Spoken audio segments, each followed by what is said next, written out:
Hello, everybody.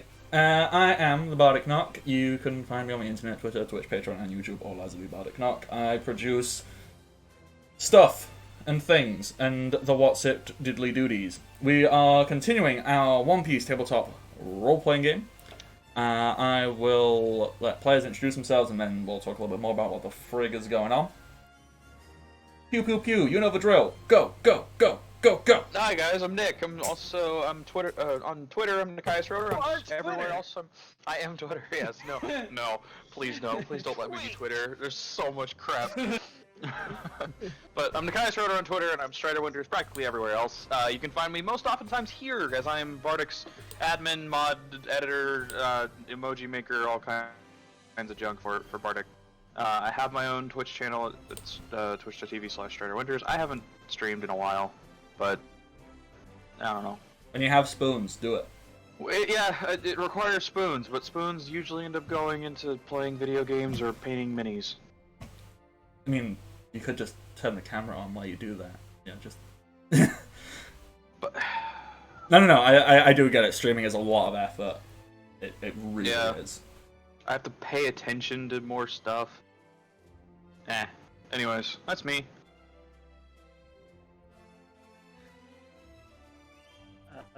Since for once I could probably do this. I'm Dakota, White Wolf, pretty much God. everywhere. And I will be playing as Chump. Dakota. Dakota is Shogun. Yeah. I love it. Probably move the camera. Hello, I am Dakota, playing Shogun. I will be playing Chump. Hello, I am Rin. I will be playing Jimmy. I'm playing a Scott. Stop it! You're hurting my brain! Okay, so who the fuck is who? Or do we just skip past this because we're on session 13, and who the fuck starts anything at session 13? They'll figure it out. They'll figure it out. Just like I will be playing as One Piece. And note. I am roll 20. Give all your fails to me. Alright, if you don't know who anybody is, go look on the YouTube channel, find session 1. Well, session 0, actually, if you want an actual introduction of who the people are. And then go and watch the rest of them. Did you forget what our session 1 intros were? Look. They're arguably worse than this one. Look. I like to believe it is part of my brand now, that, because I've been streaming tabletop role-playing games, for 2 years now. And I have never once had a cohesive introduction. Session 4 or something if you want a real intro. Poor Nick. This entire thing's just like, hi, welcome to One Piece. Here is the cast. Oh, hi, I'm Nick. This is what I do, and that's where you can find me. Literally everyone else. One Piece. More pretty. Jimmy, Chump. I'm so done.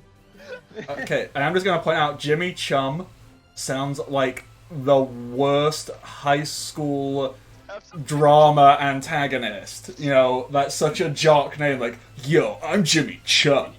I'm Jimmy Chum. I'm captain of a football squad. More like Jimmy Chump.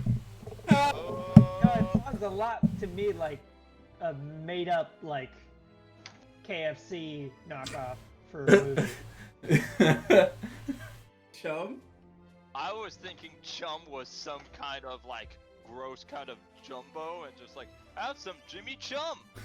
With the Chum bucket. That's why I think of it. Oh, God. Okay. So, now we butchered all of that. Excellent. Excellent work. Hey, One Piece tabletop role-playing game. This group, they are playing Marine Special Ops, Squad, Crew, something. I wrote it down once, and we've never said the same thing twice. Marine Special Ops Group number 69. Yeah. We had a name at some point, I thought, but I think we just devolved into just Marine Guard. I think it's just 69. Special Ops Force 69. I know you're on the ship, Noise. I can't remember what the initialism was. I think it was just SS Noise. I think it is too. It is definitely the SS Nice. Noise, not nice. No ice. Oh yeah. The SS No Ice. Nice. I need to stop that. You know when you get these things in your head and you just can't stop saying it? You just go, nice. Like, no, stop it. So... I just love how I can hear someone in the background go, nice. Alrighty, so... Last time, we wrapped up a story arc on Mala. We stopped some like rival villages fighting each other. We beat up some bird-based pirates. We leveled up, and we got a bunch of cool stuff. And now the plan is, okay, we want to go to Okaioh, which is the final... It's not the final end, but it's the island closest to Reverse Mountain to get towards the Grand Line. It's also where the Marine headquarters for the South Blue is. I'm going to call it... What G do we want to give this? Because if G1 is at the end of the end of Paradise, and G5 is at the beginning of the New World, do we want to say, like, what do we want to say this is? I think this would have a G. I think all the G bases are in the Grand Line. We do? I'm pretty sure. Alright. Not true. No, the 16th No? branch is in the East Blue, Oh! as is the 77th. Well, maybe it's like Um, G20 or something. 53rd. Oh wait, Yes. I'm sorry. No, those are branches, not G bases. Yeah, that's what I was like. I thought G. It goes. There's G1, G2, G3, or sorry, G2 and G3 just say Grand Line. G1 is New World. G5 is New World. Yeah. The Let's Grand not- Line is a non-canon. There's two non-canon ones of G8 and GF. I don't know. This will probably just be a branch, I suppose. Yeah, I Yeah. don't think this would be a G base. Alright. Well... Does the one in Logtown have, like, a specific name? Like, maybe we could Nope. base something off of that, or is it... No. I think it's just a Marine base. Alright, let me just look, because I wrote some shit down. What was the Marine... What was the... It's because G stands for Grand Line. Yeah. That would make sense. Don't be a... So where are we? But- Wouldn't this become an X base? Be South- like South S1, I guess. Yeah. Yeah, you know what? We'll call this... S1 for South Blue. Yeah, we'll call it S1. There. Boom. Done. Sorted. So, it's S1. It's the primary base for South Blue. And you know that's at Okaioh. You know that the resident Vice Admiral, Hotbod, is currently not there, because they're on their way to Lobo, to try and find you guys, who just beat up his kid. So, you know that you could very easily, Oh yeah. because in the time it took from when you left Lobo to get to Mawa, he's probably halfway between Okaioh and Lobo. So, you could get halfway to Okaioh before he is to turn around and go back. Meaning that you would get to Okaioh, and then he'd still have, like, 3-4 days of travel. So you've got... He'll probably spend a couple of days investigating and figuring out what the heck happened. Right. Well, the island's basically empty. Right, but he has to check Everyone everywhere left. to know that. Wait. Now think about it. Do we even have to go up reverse? We don't have to go up reverse mountain. I mean, you are not in one of the specialized Navy Why not? vessels. We can just go through the calm belt. Yeah, they're the I battleships. thought all Navy ships had that. I thought we were, because we're special ops. Yeah, but you're also in whatever... Like, they're like the big battleships. They're not just things they give to people. They're not just jobber ones.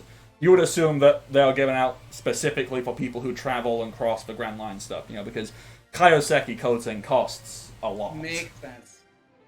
Yeah, that probably costs a lot of money.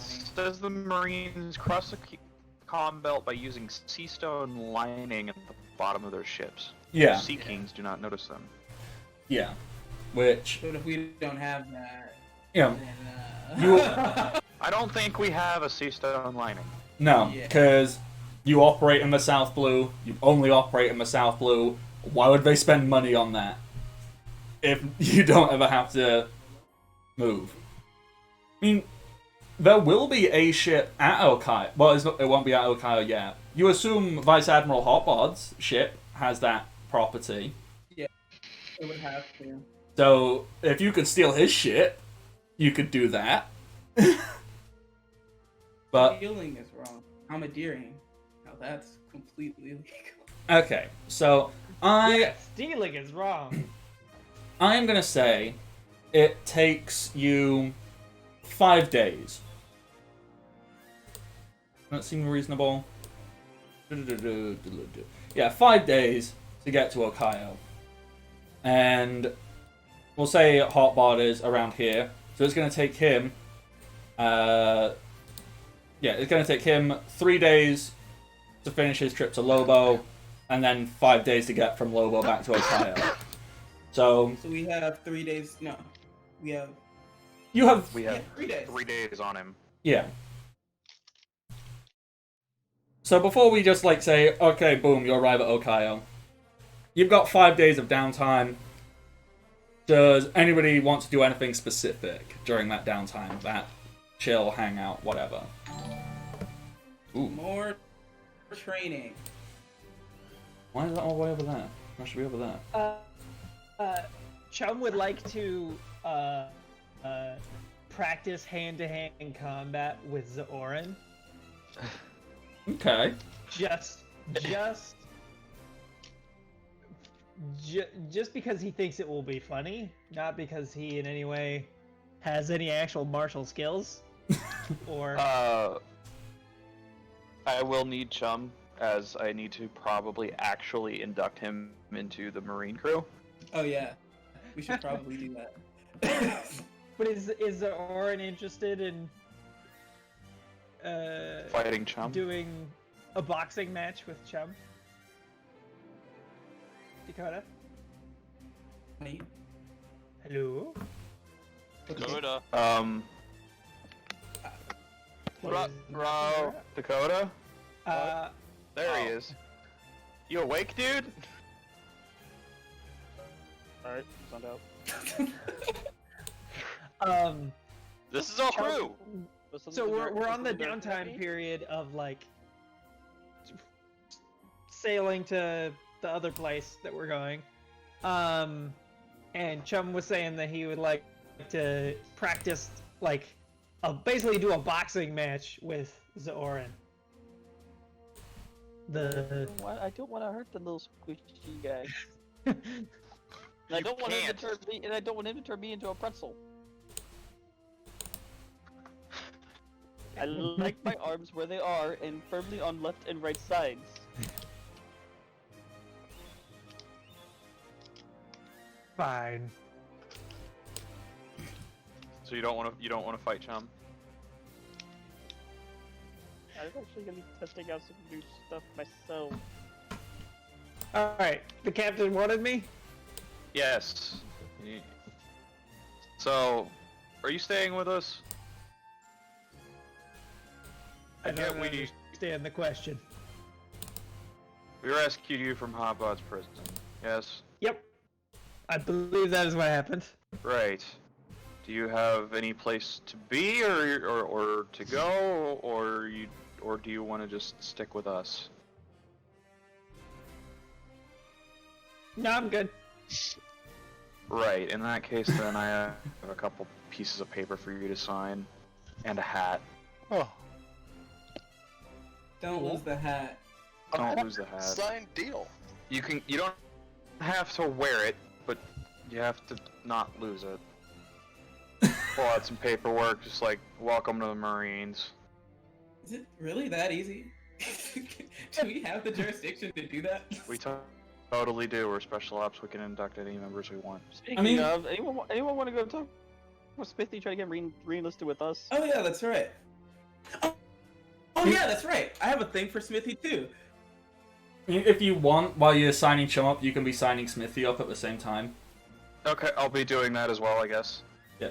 The idea you just hand Smithy over a seaman recruit cap, and Smithy's there I was an officer before, right? I understand. Uh-huh. Oh, that's fine. I retired. Makes sense. Be at the bottom again. You just puts the little cap on. It's a step up. It's your special ops now. I like whisper to Smithy, but in a way that everyone still hears. No, just go along with it. You get another hat. Right. Smithy, Smithy has his welder's mask, and it's flipped up, and he just puts the hat on top of his welder's mask. Just. Fantastic. I was gonna say I like to imagine more. It's more like a helmet style. So he puts the hat on, and then he puts the helmet over the top of it, just so he's like, a way to keep my head cooler now. Jacob is going to wear his hat backwards. Yes. Yes. Data's going to go over to Smithy and say, also, by the way, Yeah. I happened upon this, and he pulls out the air bazooka. Do you think I want to channel my devil fruit into this, but it's not very easy to control the way it's shaped right now. You think you could mess with this and turn it into something a little bit more useful? Yeah. Like, do you have notes, or do you just want me to play with that? Pull something out, because I think my character would know about this. A little, like a schematic of an idea he has. Well, you know the little skates that they use in the Skypea? Yeah, the milky skates. Yeah, those. But Or instead jet of skates, having... or whatever they're called, yeah. Yeah. It's Milky Arrows, jet skates. That's the right way, yeah. Okay. But, yeah. So, basically, you want to basically make... Do you want... Instead of the dials, it'll have, like, little exhaust pipes. Okay. So he's kind of looking at this, and, you know, you just, like, draw him, like, a little sketch of, like, the skates, and be like, yeah, like this, and he kind of looks and goes, alright, I can do that. Now, do you just want skates? Because, you know, skates are cool and all, but, you know, if you're going to start, and he looks like he's struggling to think of a word, and he starts, like, just moving his hand, like, up and down and round, like, you know, zooming in the air. Mm-hmm. Just having 2 points at your feet, you're gonna get confused and disorientated real quick. So, how would you feel if I basically took this apart and gave you some zoomy shoes and some gloves, so then you could, and he, like, shows his hands. Fucking Iron Man this shit. Oh. Basically, so you can have Wait. full control. Like, he basically said, I can rip this thing apart, and... Question. I have, in addition to that question, so, for the gloves, you think you could add a storing mechanism? The cannon seems to store air and let you release it in bursts, in concentrated bursts. If I could channel my my anvil and store it into my gloves.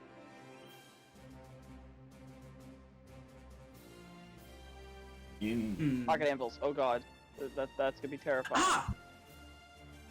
Yes. Okay. That, and if we happen upon some dials, we'll worry about that later. The gloves sound like a good idea. He's kind of looking and goes like, when you say store, you just wanting it to store, you know, I've decided it's Smithy's new gimmick is he sometimes forgets really simple words. That's the new gimmick, because I'm going with it, and it's funny. And so he looks like he's thinking, and then he just goes, you know, you want to store the... He blows. Is that what you want to store? Or? Yeah, that's the one. You know, the... Yeah. You just want to store that? Zor's gonna pass by and just gotta pop in. Like, if you're gonna store stuff, do you want to store some lightning in some of those? I was gonna say, or do you want to store other things like the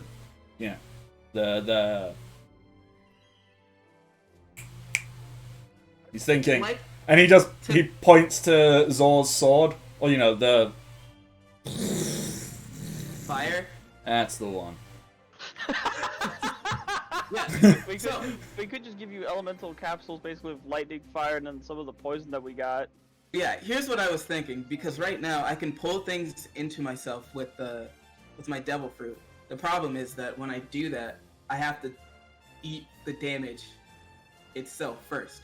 But if I have a storage unit in the way, I can pull things in and store them in my gloves without actually having to take the hit.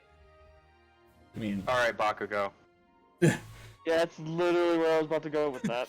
I mean that would definitely work. You know what dials are? Yes, I actually happen to know how to outfit them into equipment. Yeah, I mean that's basically what we can do with this. You know, if I make you the gloves to specifically channel this, what we can then do is we can affix additional dials onto these. Obviously, we need to get a hold of all of them. I probably got 1 or 2 kicking around. I'll have to check, but yeah, I think it basically depends on what it is you're looking for right this second, for what you want to be able to store per se. Well, for now, there's whatever that lightning equipment is. No clue how that works, though. I don't know. I'd have to have a look at that. Oh yeah, speaking of which, can you figure out how this hammer works? Yeah. You want me to? So what are you trying to figure out? You're trying to figure out how it goes. Zappy zap. How it generates the lightning. Yeah, like he pauses and just kind of goes like, bzzz. Yeah, I can figure that out. No problem. Cool. Anyone else got stuff we want to go and slap around in a little workroom for a day? No. I'm good. Kind of pulls up the sword real quick, and whatever is on this sword that lets it ignite is easily. See if Yeah. we can make more. Yeah, you can do that. It's pretty easy. Alright. It's probably going to take me a day to do each of these things, so, yeah. Find me in 3 days. Have it all done. Well, we'll be sailing for 5. Cool. Cool. Someone Take the hammer occasionally... gently- I set the hammer on the table and just kind of walk over and pick up a normal looking hammer. I'm gonna go do my training with this one. Someone occasionally remember to leave, like, a bottle of water or something, because I'll forget. Okay. Alright. Cool. We need a cook. So, yeah, I guess we do. That'd be useful. Don't I have? I thought I had points in cooking. Oh God. Do we trust Chum's cooking? We may go to bite into it and suddenly it's like. Well, regardless, Chum offers why to is cook it not food. tearing? See, is it just me, or would I find it... I can't decide, right? Is all of Chum's cooking, you know, very, like, gelatinous-based food? So he cooks, like, you know, he makes, like, Jell-O and, like, all stuff that's really wobbly? Or does he make really solid food? Like, hard, crunchy... Like, I what- have a feeling it's crunchy, but only because he doesn't know it's crunchy. Anytime it touches his teeth, it becomes gelatinous. So he serves it to us, and we're like, ah, fuck, is this even edible? He just serves us glass? Basically, I could see that. He wouldn't know. No, because the thing is he can't... Things bend, and so he can't chew through them. Like, he can't eat meat, because he'll never actually chew it. It basically becomes like gum to him. Yeah, so that's why he likes fruit and fish. Is Alright. because they break apart easily, even if they're a bit bendy. Okay. That makes sense. Poor So- kid's never had a good steak. If he, so he offers to make food. Somebody get this boy a steak and put it in a blender. I guess you could eat shredded meat. So question, Yep. what stat is cooking? Is it wisdom? I think it's wisdom. I mean... Is cook a skill? Like, that, I- like... I think it is a skill, but it is also, like, a job role, so... It is, yeah. I think cook only chefs get it. I just Yeah. wanted to ask because it's not on my sheet. Let's have a look. I So got a 10. there's Okay, there's all primary skills. You just roll a d20. -1, because... Cooking is wisdom, yeah. Yeah, okay, so I got a 10 total for basically making a fruit salad. Okay, so I'm just gonna point out here, right? A simple meal.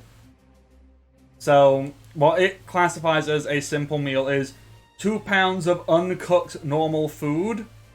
Has a DC of 15. Holy shit.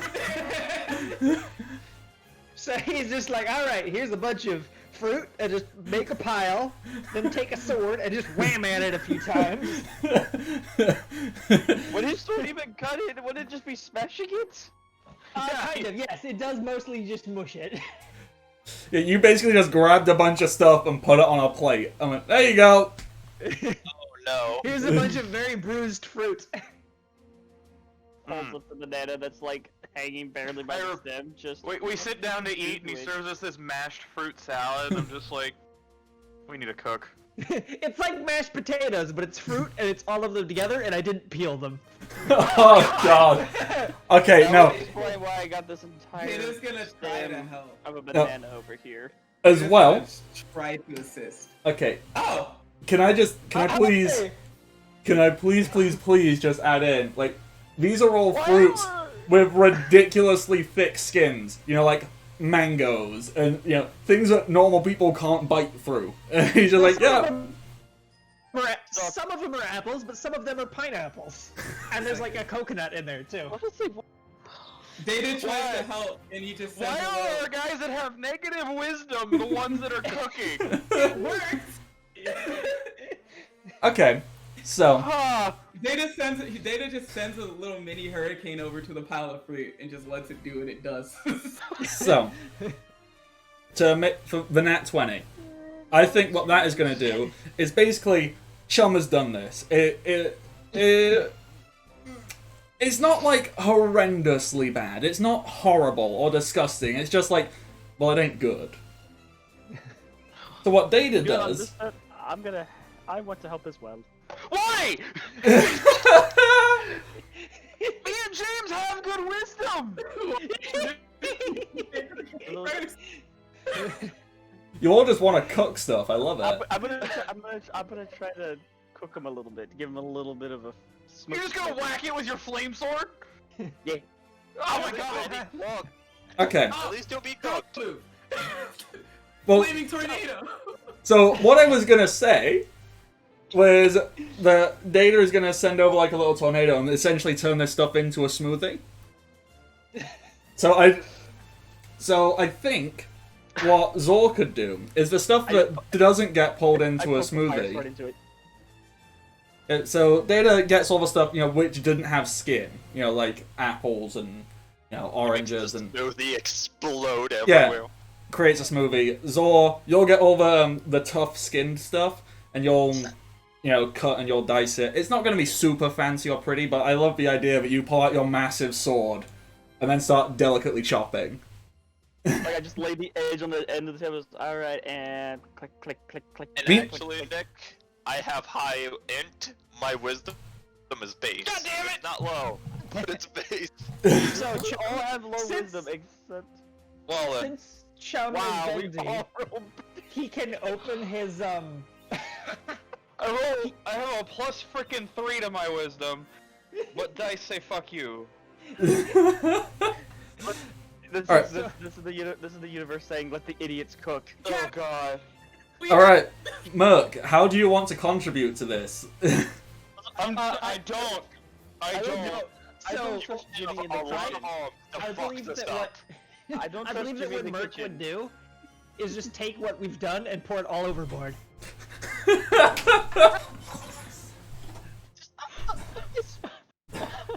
That would be their contribution. I was gonna make slightly smoked coconuts. Why? Fortunate. What even was this scene? Oh, I wouldn't throw it overboard. Oh, Those okay. bananas were actually perfectly cooked. I actually managed to do one thing right. One of Merc's absolute pet peeves is littering the ocean.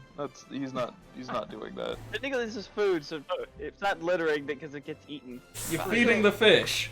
I I am sitting at the table, I'm looking over and see fucking Chum messing up, and then Ren trying to help, and then Zora coming up, and then the honestly, captain's just like, what the fuck are you doing? And then I just see the four of them over there screaming, reaching over each other. I'm like, I like to imagine. Hey, I like to imagine he just looks over at the kitchen. You see the occasional just flames just come out the door.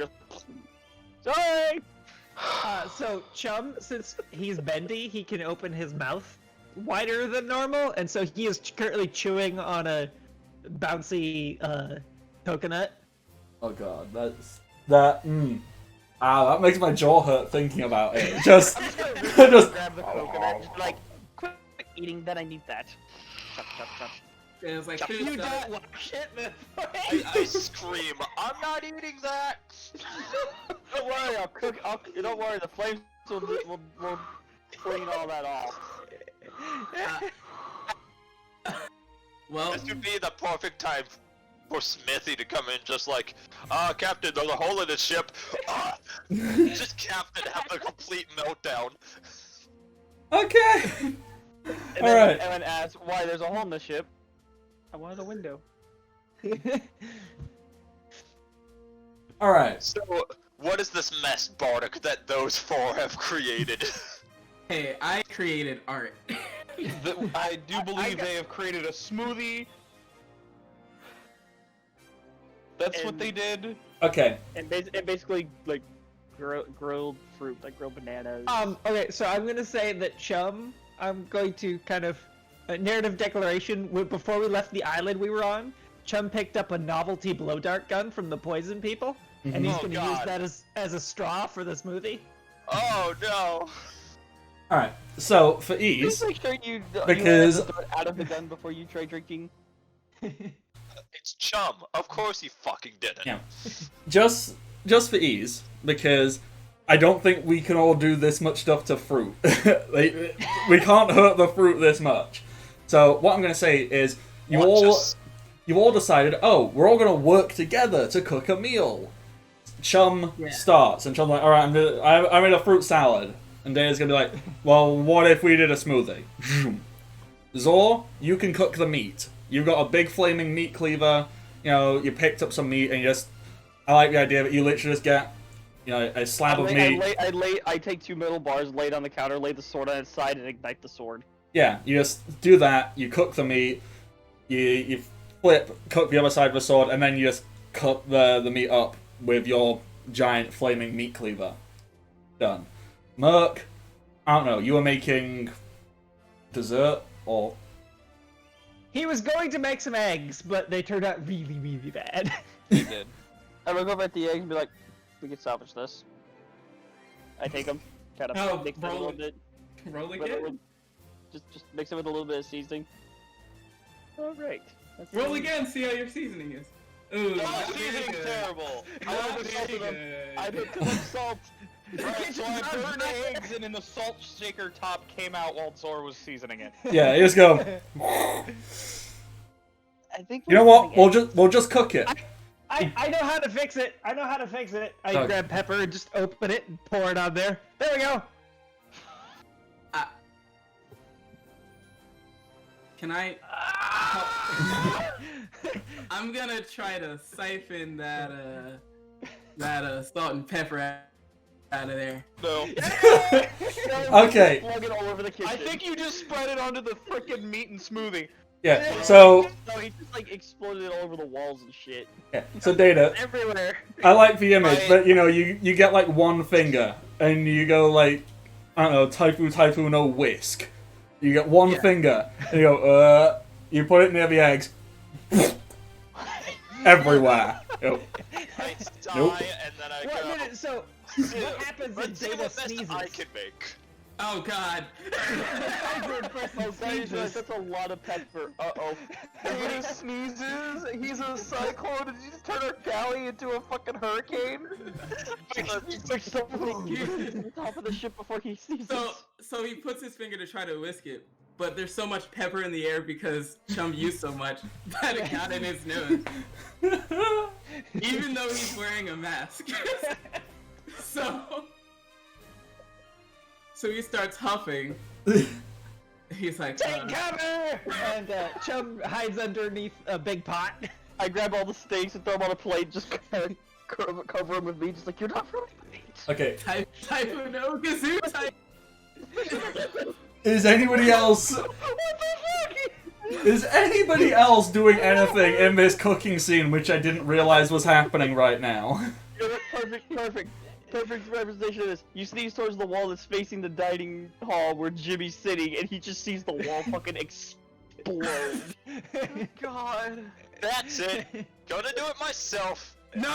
Oh wow, you're actually a surprisingly good cook. Fucking why? Why am I the only one who has a plus to cooking and I rolled the crappiest? Yeah, Jimmy's good at cooking as soon as he puts on that radiation suit. Yeah, you're not coming in this kitchen unless you. No, I'm already That's planning French. on it. Trust me, I don't want to eat food infused with my own farts. I agree with you. Okay, so Jimmy, what do you do with your 18? How are you salvaging whatever can be salvaged?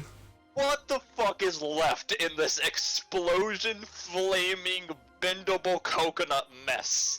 The steaks, the meat. The meat's all that's left because I grabbed it and covered it. Yeah. So there's salt and pepper and egg splayed everywhere. There's a bunch of smushed up fruit. Zora is currently shielding steaks with his life. What else was part of this meal that you can look at and go, how can I save this? The smoothie. The smoothie. Which I'm sure is over the walls and the ceiling now. Well, I think the smoothie, like, I like to imagine that Data sent a little tornado to mix it. So that's there. And, you know, it's still spinning. That tornado's probably about to wrap up soon. So I think you can quickly scoop up, like, a jug and catch it all. So you can get all of that.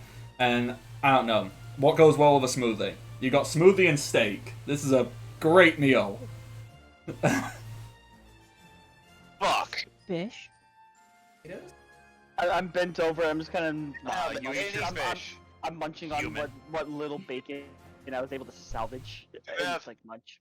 Any seasoning left that wasn't thrown with the fucking... Salt and pepper is gone. You are out of salt and pepper. It's all over the walls. We have some raw ginger here. No. Onions. Yep, my mind is made up. We are recruiting a chef at Okaioh. We have 3 days before Hot Bud gets there. One of those days is spent getting a chef. That's quite well. This is such And falls off the Is wall the behind me. steak cooked? I just grab a whole apple and walk out of the kitchen. The steak's cooked. I cooked everything. I just grabbed it all on a plate, was covering it so it didn't get ruined after being cooked so perfectly. So I just take the steak, take onions, just sprinkle a little bit of onion on each steak. There, just eat what you have. I don't know why you had to create such a goddamn mess. Chum takes his steak, then picks all the onions off of it, and then starts chewing on it. And he just like grabs it in 2 hands, bites onto it, and then stretches it to like 3 times its normal length. It's like some taffy. Steak. I sliced it a little smaller. This time on the One Piece RPG, we battle food and ourselves. Currently, Captain is having a meltdown. Nobody go talk to him for about 20 minutes. I say we leave him alone for a bit, or else we might end up in a bubble coral at the bottom of the ocean. What even was this? What?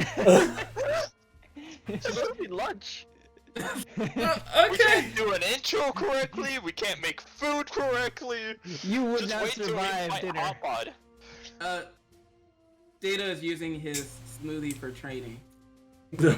How? Ugh.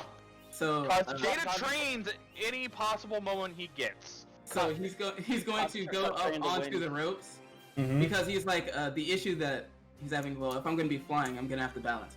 So he's standing on 1 foot on the ropes, with the little mini tornado holding the cup, trying his best to balance. Chum's gonna go up there with him. Because Chum has the special pirate feature that he cannot be unbalanced when on a boat. Nice.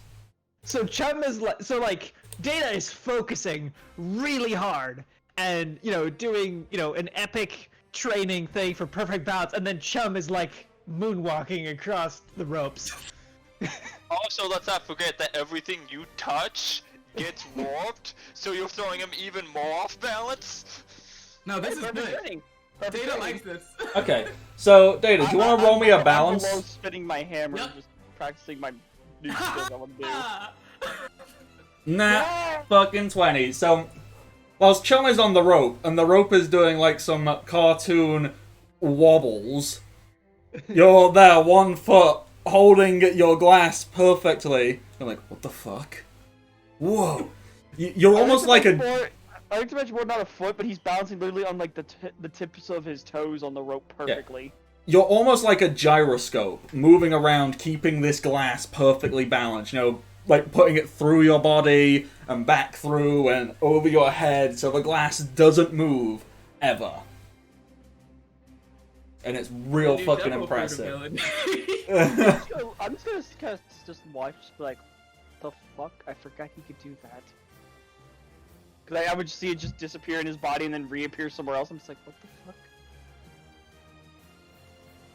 Swear to God, if you now find a way to make Taifu no gyroscope a thing. Just everlasting I mean, balance, never configured to be knocked down. Wait, it's perfect! If I output little bursts of wind, anytime I get off balance, I can... Wait, hold on. Oh no, we just gave him ideas. Taifu no gyroscope is real. Yeah, it's already a thing. See, in my mind, and I don't know why my mind went to this, you know Luffy's Gomu Gomu no Storm? Where it literally, he just spins and punches and kicks in every direction. I was kind of imagining that, but the opposite. So you like get around a single point and just fire out countless blasts. So you find a centralized point and just do from every direction. You know what I would love to do? That will probably be the progression of this technique, but for now, it's for balance. I like it. Imagine we just take him and one of us holds him in our palm above our head and just, like me or Merc just hold him above our head and he just does that and just starts firing blasts in all directions. We need to crack open your feat tree and add more stuff to it, don't we, Rin? Yeah. Because the direction we had at the beginning is a vastly different one to what we've got. Shogun, I believe you were going to raise a question. Yeah, Chum wants fish because this steak is still inedible to him. Don't go overboard. So anyway, he was up on the ropes. Oh no. Oh, I think I get what you're gonna do. So he's going He's gonna to bungee jump himself in. Well, that's no, that would be more clever than what I'm thinking. Oh no. What he's going to do is go find himself a barrel lid or a longish plank of wood that kind of looks kind of like a surfboard. Yes. And then he's going to hop overboard and start running along the water because he can do that. And then whenever he gets to the top of a wave, he'll hop onto the board and slide down it so he can take a break because it can only run on water for a minute at a time. Okay. And are you wanting to try and catch fish while you're doing this? Yeah, that's the idea. That's the part that's most Alright. unlikely. I'll have the rope ready to go freaking throw to his ass. Okay, so I'm just what gonna skill try and... do we think is most appropriate? Because I don't think there's a fishing skill. No, I'm literally going to try and So- stab them with my rapier. Okay, yeah, so you're just gonna stab. Yeah, go for it. Oh, Okay. I think 26 hits a fish. Just bloop. What kind of fish? A large tuna. seeking. See, I'm just trying to think. Like, it's my own fault. I've been watching Toriko lately, so I'm like, wait, there's not any weird, cool, interesting fish in One Piece, is there? Like, no. Most fish are normal. I mean, the only one I think of is like the elephant tuna. Bubble tuna. Actually, could I, instead of stabbing them, could I instead grab the rope that Zoran is trying to use to rescue me and tie it around its fin? Okay. Fish beast. Oh god. Wait, you're tying me to Well- a fish? How big of a Yes. fish are we talking here? What? I don't know, but I got a 26, so I think a big fish? What about a Bacchus shark? Oh boy. No, it's capture level 31. You rolled a 26. Am I gonna need to make a fucking... Oh god, I'm gonna need to make a strength check if I pull this fucker in, depending on how big it is. Okay, so it's been a while since I've watched the Logtown arc, but I know there is an elephant tuna, which is meant to be like this big thing, and I think elephant tuna comes from a South Blue. It does. I believe that's what Sanji said. Yeah, so you know what? Yeah, you can reel yourself up an elephant tuna. So let me try and find an image of an elephant tuna. Okay, while you're doing that, can I describe the scene? Because I finally figured out how I want to do it. Yeah. So what I'm gonna do is, as I'm going, I find a really tall wave, I get to the top of it and start surfing it down. Then I see the big fish, and I reach and I grab the water with my hand, and then ride and ramp off of another wave over the boat. So I'm dragging the ocean because I can bend non-solids, and I drag the ocean over our boat Oh god, don't let go. with the fish in it. Okay, so I think that's basically it. So, you know, let me just copy that image. I mean, it's on the stream, so people can see it on there. Let me just throw that in the Discord. This is what an elephant tuna looks like, apparently. Oh god. They're apparently a really impressive so delicacy. crunchy. Yeah. But yeah, so he drags it over the boat, so that giant fish is inside of a wave that is essentially bending over the boat. Yeah, so that's what And it looks then- like in the actual anime, like that. He shakes it so that the fish falls out, and then lets go of the water, and the water will just whip back into the ocean, That's gonna cost just you dropping the... Yeah, I'm sure that doesn't flood a island somewhere else. But the fish just lands in the center of the boat. Just... I was gonna say, meanwhile in Okaioh, why is there a giant wave heading towards us? Alright, you know, I'm gonna say that's heading towards Lobo, just for jokes. Like, somehow. Alright, so an elephant tuna, they're quite big. They're like a good 9-10 foot long.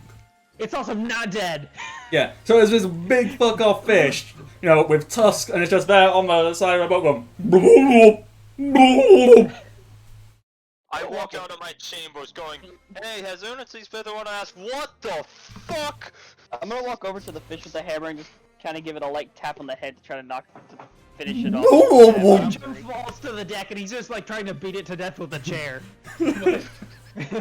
off the top rope. There we go. That's my friggin' check, just to kind of one little whack Yeah, to just the head. gonk. Yeah, that it stops moving. You know, just for ease, you just clock it, and Chum just comes, slaps the chair. Okay, you know that Simpsons gif where like Bart smashed the chair over Homer in the tub? Yeah. It's supposed to be like that, but you're bendy, so it just bounces. It goes boing. Yeah, and he's just repeatedly going, wah, wah, wah, wah, wah, wah, wah. Chub. I think we're good. Okay. And then You he knocked just it out. he just reaches behind himself and sets the chair down behind himself. Just like over his own shoulders. Oh, dear. Okay. I'm never going to get used to seeing that. Well, I guess. Is there anything else anybody is doing right this immediate moment, or do we want to like skip forward a day? Because you've Well, got the 4 more purpose of days. this, I'm practicing with some new moves I was doing with the hammer and chain that I was gonna do, of basically being able to throw it out at a distance to hit things, or to use momentum to do like harder hits. All right, yeah. You can either roll something to see if you're like really good, or you can, you know, just be like, yeah, I do this thing. Describe it. See, I'm doing the strength just to see how hard I can actually throw it at a distance. 16? Yeah, that's pretty good. Not bad. How the fuck you gonna cook the damn thing, or Kitchen's destroyed. So Chum is going to Oh, help. with these! I help take the fire sword and just kind of lay it on No, the no, no, fish. no, no, no, no, no! Don't ruin it. Aw. Chum is going to have Smithy help him pack it in ice, and then just cut a few chunks out of it, and have sushi. All right. You. That's cool. Which Chum's version of sushi is a cube of fish. Yeah, And you just yeah. If you go and find Smithy's workroom, which isn't a workroom, it's just a room that Smithy's claimed as his own. You see that he is like decked it out, and you see he's got the bazooka, and he's like cracked a bazooka open. He's fiddling around with it. He's got the hammer. He's set like up a small machine that is basically just the hammer is just swinging, like and rubbing against the floor. So he's like trying to study that. And what was the other thing he was trying to study? It was the hammer. There's the fire sword, but we had it at the moment because he was doing the stuff with the hammer. Yeah. So there's just the hammer swinging, sparking off electricity, while he's just cracked open his bazooka, fiddling around with it. You come in. Can you help me pack this, away so it doesn't go bad? Yeah. See that box? I'll be the one behind Chum holding the fish because I doubt he could carry such a big fish. Oh, he's trying. He's holding the tail. I like the idea that he's holding the trunk, just like pulling this elephant to in his trunk. I'm letting him guide me. I'm Yeah. just carrying the big stuff. And So Smith.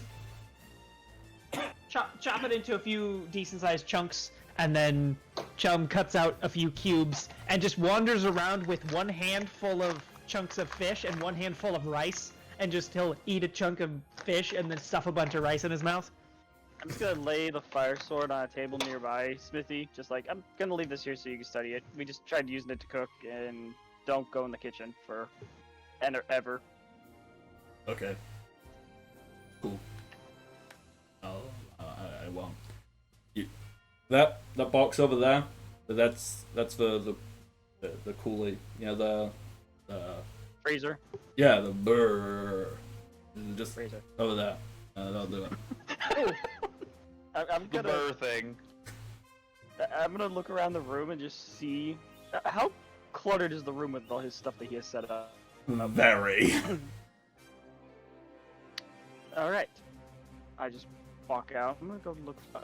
I look down and I'm like, I'm gonna go look for Captain real quick. So Chum He's on thinks the- he's done a really good job, so he's going to eat a bunch of fish, because he got recruited into the Marines and caught a fish, so he's really happy. He thinks he's done a really good job. He's going to eat a bunch of fish and then sleep for the next, 16 hours. Alrighty.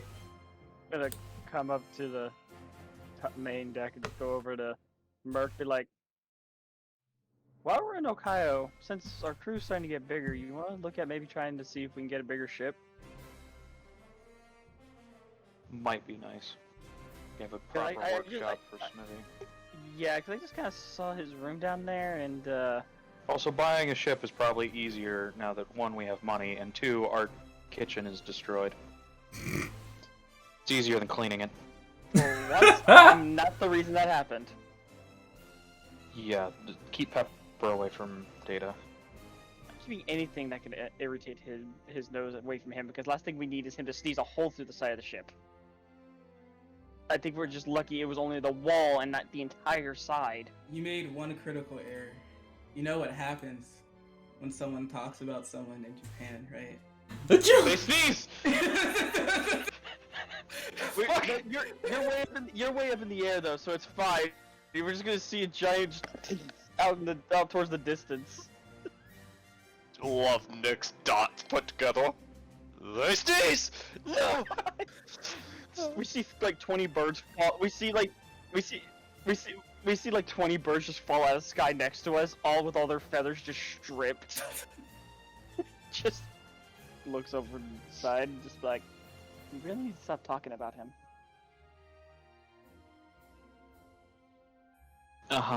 That's not gonna happen. Alright, Data's done training for the day. So Alright. he's gonna pop down and I too am gonna go below deck because I am sweaty, and I'm pretty sure oh, yeah. shower would be nice if Data hasn't destroyed it with wind. Data hasn't slept in 2 days. Can he sleep? You probably should sleep. Yeah, we're all. Probably should. I say we let Frankie take the helm and all of us get some. I got the night shift tonight. I wanted Sure, to you're talk the to one- Smithy. Nope. Insomnia says no. Oh my god! Oh my goodness. Oh, you do have insomnia, don't you? That's one of your disadvantages. All right. So, well, we can jump ahead to the nighttime. So, most of you are asleep. Data, you try to sleep, but you can't. Merc, you have decided to take the night shift. I'm just sitting at the helm. No matter what time of day it is for the next 3 days, you just hear noise coming out of Smithy's room. Just a constant clattering and a clanging and a... Got it. So Data's probably going to be up in the lookout place. I like to imagine Data's room is next to Smithy, and that's why he can't sleep because he hears the constant just banging. Is there anything you would like to do during this nighttime shift? He's just like, oh my god. I'm- I was tired. My body won't let me sleep. You won't let me sleep. Like, I'm not gonna be like, ooh, and some sharks jump out at you. I'm not gonna do random encounters. So it's very much like if there's anything you want to do during these night shifts. These are the fellow arc sessions. If you want to be silly, be silly. Yeah. Data has a question for Merc since they're the only ones up. Yeah. If you want to have tragic backstory sharing and we have a little flashback, we can do that. If you like, whatever it is you want to do, just take the helm. Literally. I'm already at the helm. Data's going to call down the Cap. He's like, hey Cap, Yes. I have a question for you. Is it a thinky question? Or just a like, what's your favorite color question? Thinky question. Oh dear. What is it? Well, I'm well aware of how the world government treats fishmen. What is it that made you want to become a Marine? To change them, isn't it obvious? The whole time. Makes sense, but usually when people think that, they become like pirates or maybe even revolutionaries. I tried the pirate life once. Oh, It didn't work. I didn't know you used to be a pirate. Captain was a dick. Yeah, well, that's pirates for you. Indeed. Although our recent recruit also used to be a pirate.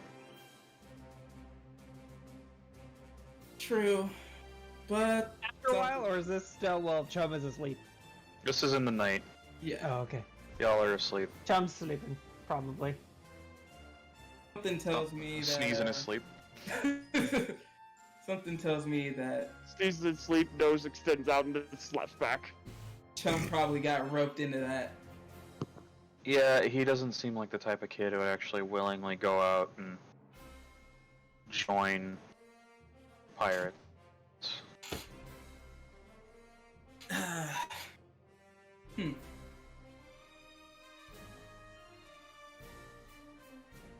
That's really all I wanted to know.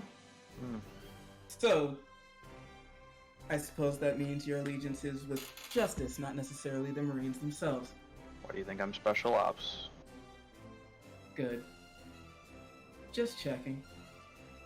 Out of curiosity, if we had to fight the world government, how would you feel about that? In what regard? Like in the way, like basically the way we're doing now with... Well, right now we're essentially just doing our jobs as Marines. I'm talking about what if it wasn't the Marines? If the Celestial Dragons told us to do something that we just couldn't do. I'm out later. Good. Comforting to know. That's all I wanted. You know me, I don't deal with stupid people. If a stupid person tries to tell me to do something, This would be where Zor sneezes in his sleep. He doesn't deal with stupid people.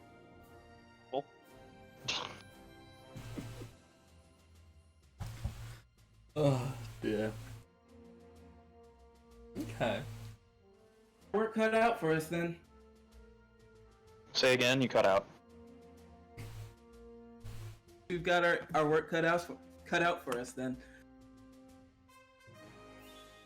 But that's what happens whenever you try to change the world.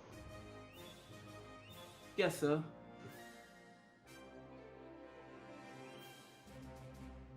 Oh, yeah, one more thing. What are you, Columbo?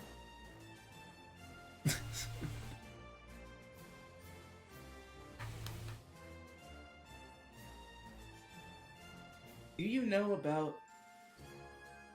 And he's gonna, like, briefly check everywhere to make sure no one's Denden Mushis are on or anything. It's gonna slide over. Hey, you ever heard of poneglyphs? Oh, damn. Out of character, no fucking idea. Okay, so in the One Piece world, poneglyphs are basically they're these big slabs, these big cube slabs, but unbreakable, and they have writings on them in an ancient language from a void century that people can't read or understand. Except Are those like things to help you guide your way through the Grand Line? kind of. There's a bunch of them. They all do different things. The ones that exist in the One Piece story thus far. How many like Rio poneglyphs are there? Because there's one Rio poneglyph. yeah, I think. Because there's some which like there's 4 specific ones, and they're red. The road poneglyphs. Road, Yeah. that's it. And they lead you to where Laugh Tale is. And then I vaguely recall there's like 13 which tell the history of the world. Yes, there's 13 that tell the history of the world. And then there's just a bunch of the ones that say random shit. Like one says how to build the ancient weapon Pluton, or the location of the ancient weapon Pluton. And they say a bunch of other stuff. Like one is a message from Joy Boy to the Mermaid Princess. So they're basically just monuments. They are history that people can't read or understand. They're highly sought after because they are the way to find the One Piece, to find the history of the world. Alright. In that case, then I'm gonna go with Mark's answer is I've heard of them, nothing about them.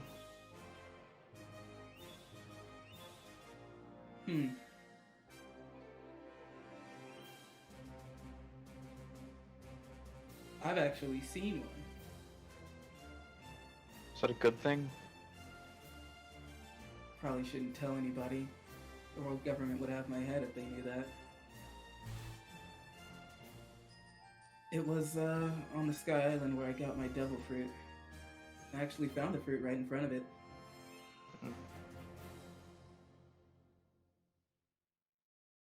What was it like? Was it all windy? No clue. All I know is that I was about to starve to death. Felt like I heard something calling to me. Followed it. There it was. These things are huge, by the way. So I've heard. No clue what it said, but saw fruit, I was hungry, so I ate it. And here we are.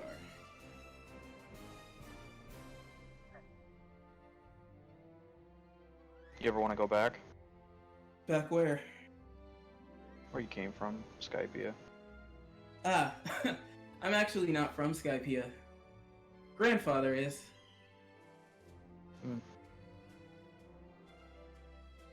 He's the one that actually told me about poneglyphs in the first place. You want to go see him? Can't. Pirates got him. I see. Just an editing note, is this why you cue in the sad music? Because you're about to tell us something sad? Me? Rin. Don't worry about it. I think we've already passed that threshold when we found out he was a starving child. Tell us about your dead granddad.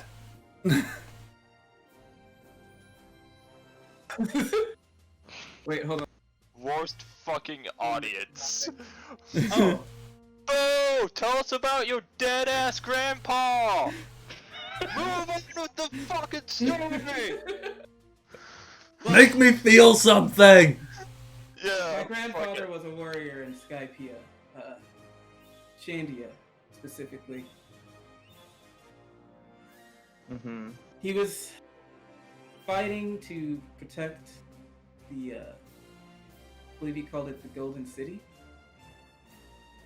Never seen it myself, but he told me stories about it. He was fighting and he got knocked through the White Sea. Landed on my hometown island. He was trying to get back up, but then he met my grandmother and decided to stick around. Literally. There you go. Made a life there. Somehow, word got out that a Skypean was around. And, you know, Pirate City of Gold put two and two together. Destroyed the whole place. They Hence tried your to hatred of pirates. Yep. I really had no choice but to hide. Hid in a barrel. One of the pirates picked it up. Boy, were they not happy when they found me. They were getting ready to throw me overboard, and this weird thing happens. It was a really stormy night. This blast of water just launched us all the way up into the air. Lo and behold, my grandfather's fairy tales were real. The White Sea, Sky Islands right before my very eyes.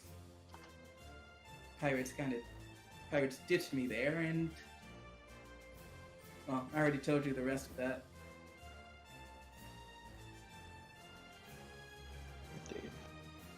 Indeed. I want to find the pirate that did it. Take him in myself. But something's odd about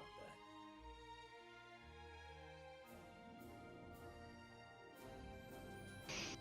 Normally, pirates are all about treasure.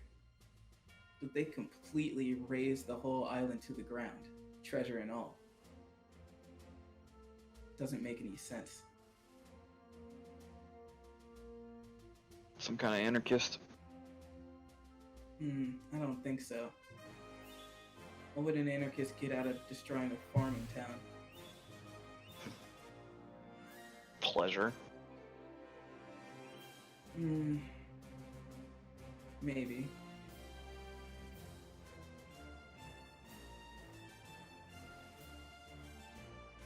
I don't know. That's what I want to figure out. Good luck on that endeavor. Yeah, it's probably gonna take forever. Well, we have all the time in the world. Well, once Hotbot gets out of our fucking way. It won't take long. Give it a week, we'll be on our way to the Grand Line. We'll just have us in the line. Ah, yes, the Grand Line. They say it's paradise. What a load of shit. It's about as paradisical as Fishman Island. Stuck at the bottom of the ocean. This may sound weird coming from a fishman, but I like the air. Hey, I don't blame you. Never actually been to Fishman Island. Not many non-fishmen have. Yeah, I guess it's kind of hard for me to get there. What with, you know, devil fruit. Doubt they'll want me back.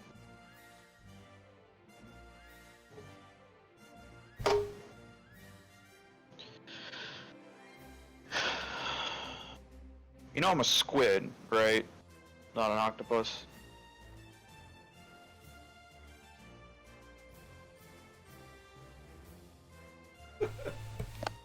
Crickets Ren. in the distance. I just love that. You know the sound of it? Just die. I'm a squid. Hello? There he is. You hear what I said? Yeah. It's like, yeah, you're very clear on that. Yeah. You didn't say anything on our end, so it's just silence. Just awkward silence. silence. Just like, shit, is he? Fuck. Yeah. Fucking bastards. They didn't like my clubs, so they took them for themselves. He shows his shoulders, which is two very clearly missing limbs. Wait, Fishman did that? Yup. Some fucking colossal squid types. Thought they were hot shit. Turns out they were. Fishmen, humans, they're all the same at the end of the day. Pretty much.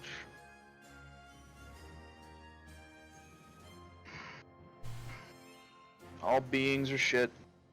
That's why I gotta fix it. Well, that's why we're Marines. That's our job. Marines is just the easiest way to actually get to that point. Not because we're Marines. It's just the easiest route. You get more respect as a Marine than you do as a pirate, and definitely more than just being no one with no allegiance. True. But, you know, there's something about being a symbol of justice, even if bastards like Hotbod twist it. I can guarantee he's not going to be our last. I think, you know, as an idea, if at least we live up to it, that's something, right?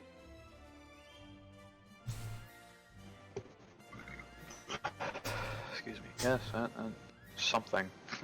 Something indeed.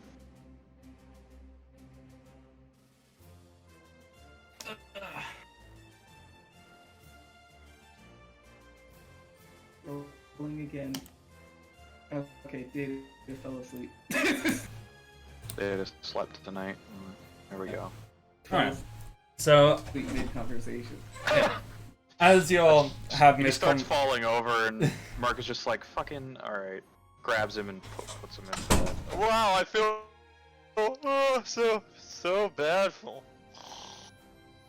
Yeah, I like the image of Data like just sitting down, you know, at the back of the quarterdeck, engaging this conversation, and just nodding off, sat there.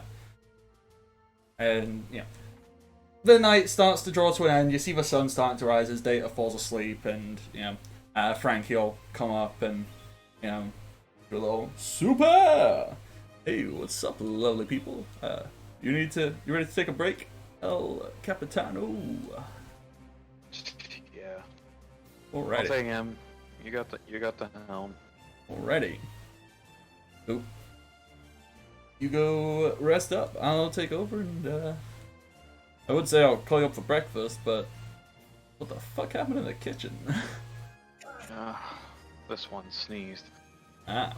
Well, I'll figure something out. Don't you worry about it. I'll come up with a super way of dealing with it. Alrighty. It's gonna be cereal and milk, isn't it? It's gonna be cereal soup. Yeah. Alrighty. Sleep tight, buddy. And you can go off to bed. And you have a snooze. The sun comes up. Next day. It is. Cereal is what's on offer. You can have cereal. Is there anything specific people want to do on day 2, 3, and 4? Or do you want to use days 2, 3, and 4 to just like, okay, we get on with stuff. Smithy's going to keep tinkering, and he'll come up on day 5 with all your new stuff and be like, yo, here's a bunch of cool stuff. Data sleeps for 2 days straight. As you do.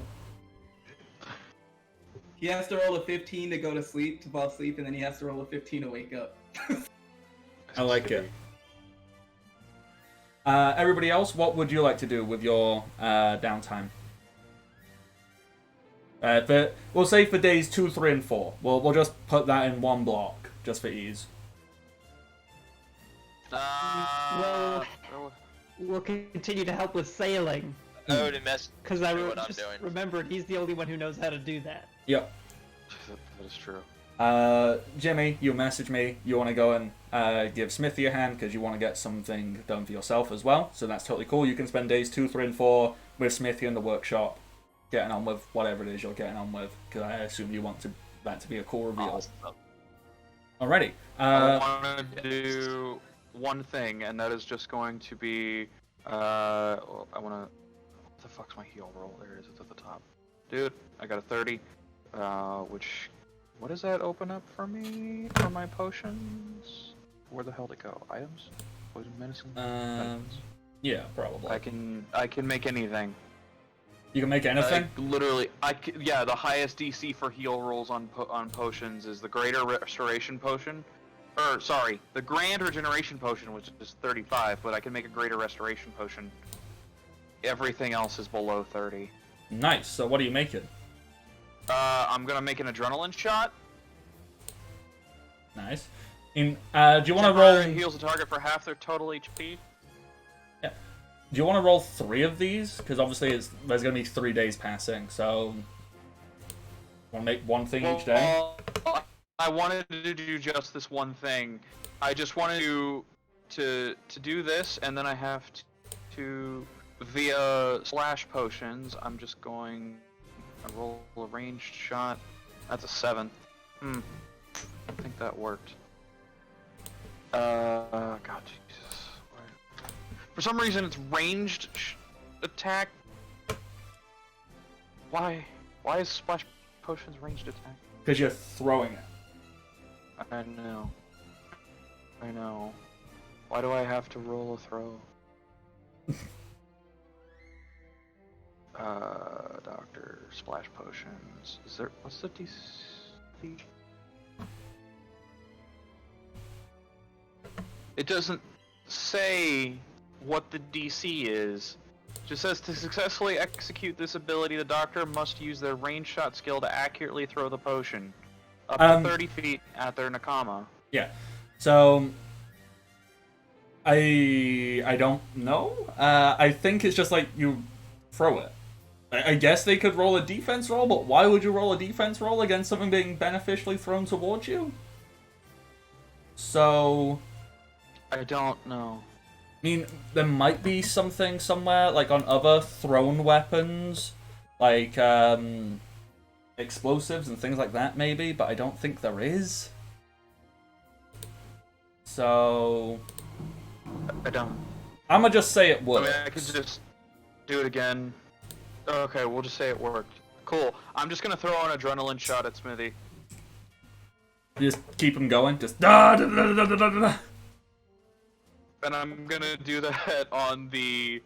It's a 5-day trip. I'm gonna do that on the 3rd day. Yeah. Because 1 hour after the shot is taken, their HP is reduced to 1, and the target becomes exhausted. Yeah. So on like the last day of him tinkering away, you go, all right, go go go go, and he's gonna go. Ugh! In fact, what happens? Make sure everything is done, and then he's gonna pass the fuck out. Oh, Alright. hold on. Did you just drug Smithy without his consent? He knows what he's in for. Whenever you signed on with a captain as a doctor. Okay. You're awful. So you chuck this, and it's going to be some over top anime nonsense. Like, so it's very much going to be like in either Full Metal Alchemist or anybody who's watched Doctor Stone. You know the blacksmith in Doctor Stone, how he's fucking ripped to shit. It's just that Smithy, like any clothing he has on except his smithing apron just bursts off, and you see him ripped to shit, and he goes, ah! And he just fucking goes ham on it. Alrighty. Ooh, there's other stuff. This is potions? I can do these? Yeah. Oh, I kind of want to. I might have a thing for Smithy to do now. Ooh. Because if I roll a 20 heal roll, I can make either Dragon's Fire Potion or Cooling Gel, which will deal damage, but also improve resistance. Dragon's Fire will deal 1d4 heat damage for 10 turns, but will improve target's cold resistance by 10, and vice versa for Cooling Gel. Okay. I was wondering if maybe I could make that and have it apply to another glove, and I could have a cold glove. Maybe I could get a fire glove as well. You can totally do that. You know what? Just take 20 on that. We'll say that you do that on day 3. So days 2, 3, 4, Smithy's doing this. So day 2, you get your adrenaline shot. Day 3, you get your heat pack, cooling gel, whatever it is you want. You do that, add that to the list. So Smithy's like, yep, can do it. Do. Oh. Yeah, I also want to add to the list. I want like a kind of slightly metallic gauntlet with a chain loop on it, because that's where I'm going to be attaching the weapons via chain, is to my wrist. All right, yeah. Smithy can get on with a lot of stuff. Smithy is surprisingly capable. All right. So making a heat glove, would that just be the same stats as the cold glove? Yeah, except it's heat and fire, not cold damage. So just freeze. All right. We are about to place to take a quick break. Before we rush off, is there anything else anybody wants to add to these days 2, 3, and 4? 2, 3, and 4, not Thor. We're not talking about the God of Thunder. Blah. No, that's what I finally start mastering this hammer. All right. So that's what you're doing. I know Jimmy is down helping. Merc, you've done that. Data, you're asleep. Chum, is there anything you wanted to do? Because I know you said you were sailing. Is Chum just in charge of keeping the ship going? Because he's the only one who actually knows how to fucking sail. Yeah, I think what is most I think it's fun him and is him Frankie. convincing other people that he can. Mm-hmm. Because everyone's like, no, we saw you cook, and also you attempt to make a plan, and also you attempt to drink water the other day. We should not put you in charge of During these sailing the days, ship. Zor's is going to be chilling in his room designing weapon ideas that he wants. Alrighty. Maybe helping Jimmy with his. So we will take a quick 5-minute break, and we'll come back. It'll be day 4. So it'll be the day before you arrive. We'll be back in 5 minutes, everybody. We'll be back. See, I should just... At some point, I should get a soundboard, so I don't need to make that sound effect myself. Although, let's face it, I think it'd be funnier if the soundboard was just a recording of me making the sounds. You need an XLR. Okay. That's something to think about for the future. Anywho, we are back. You travel for 3 more days, so days 2, 3, 4. They travel, they happen, stuff occurs. We're gonna say, so day 5 comes about. Morning. You're all doing whatever. Your kitchen has been vaguely cleaned up. It's still a fucking bomb site, but it's been kind of cleaned up.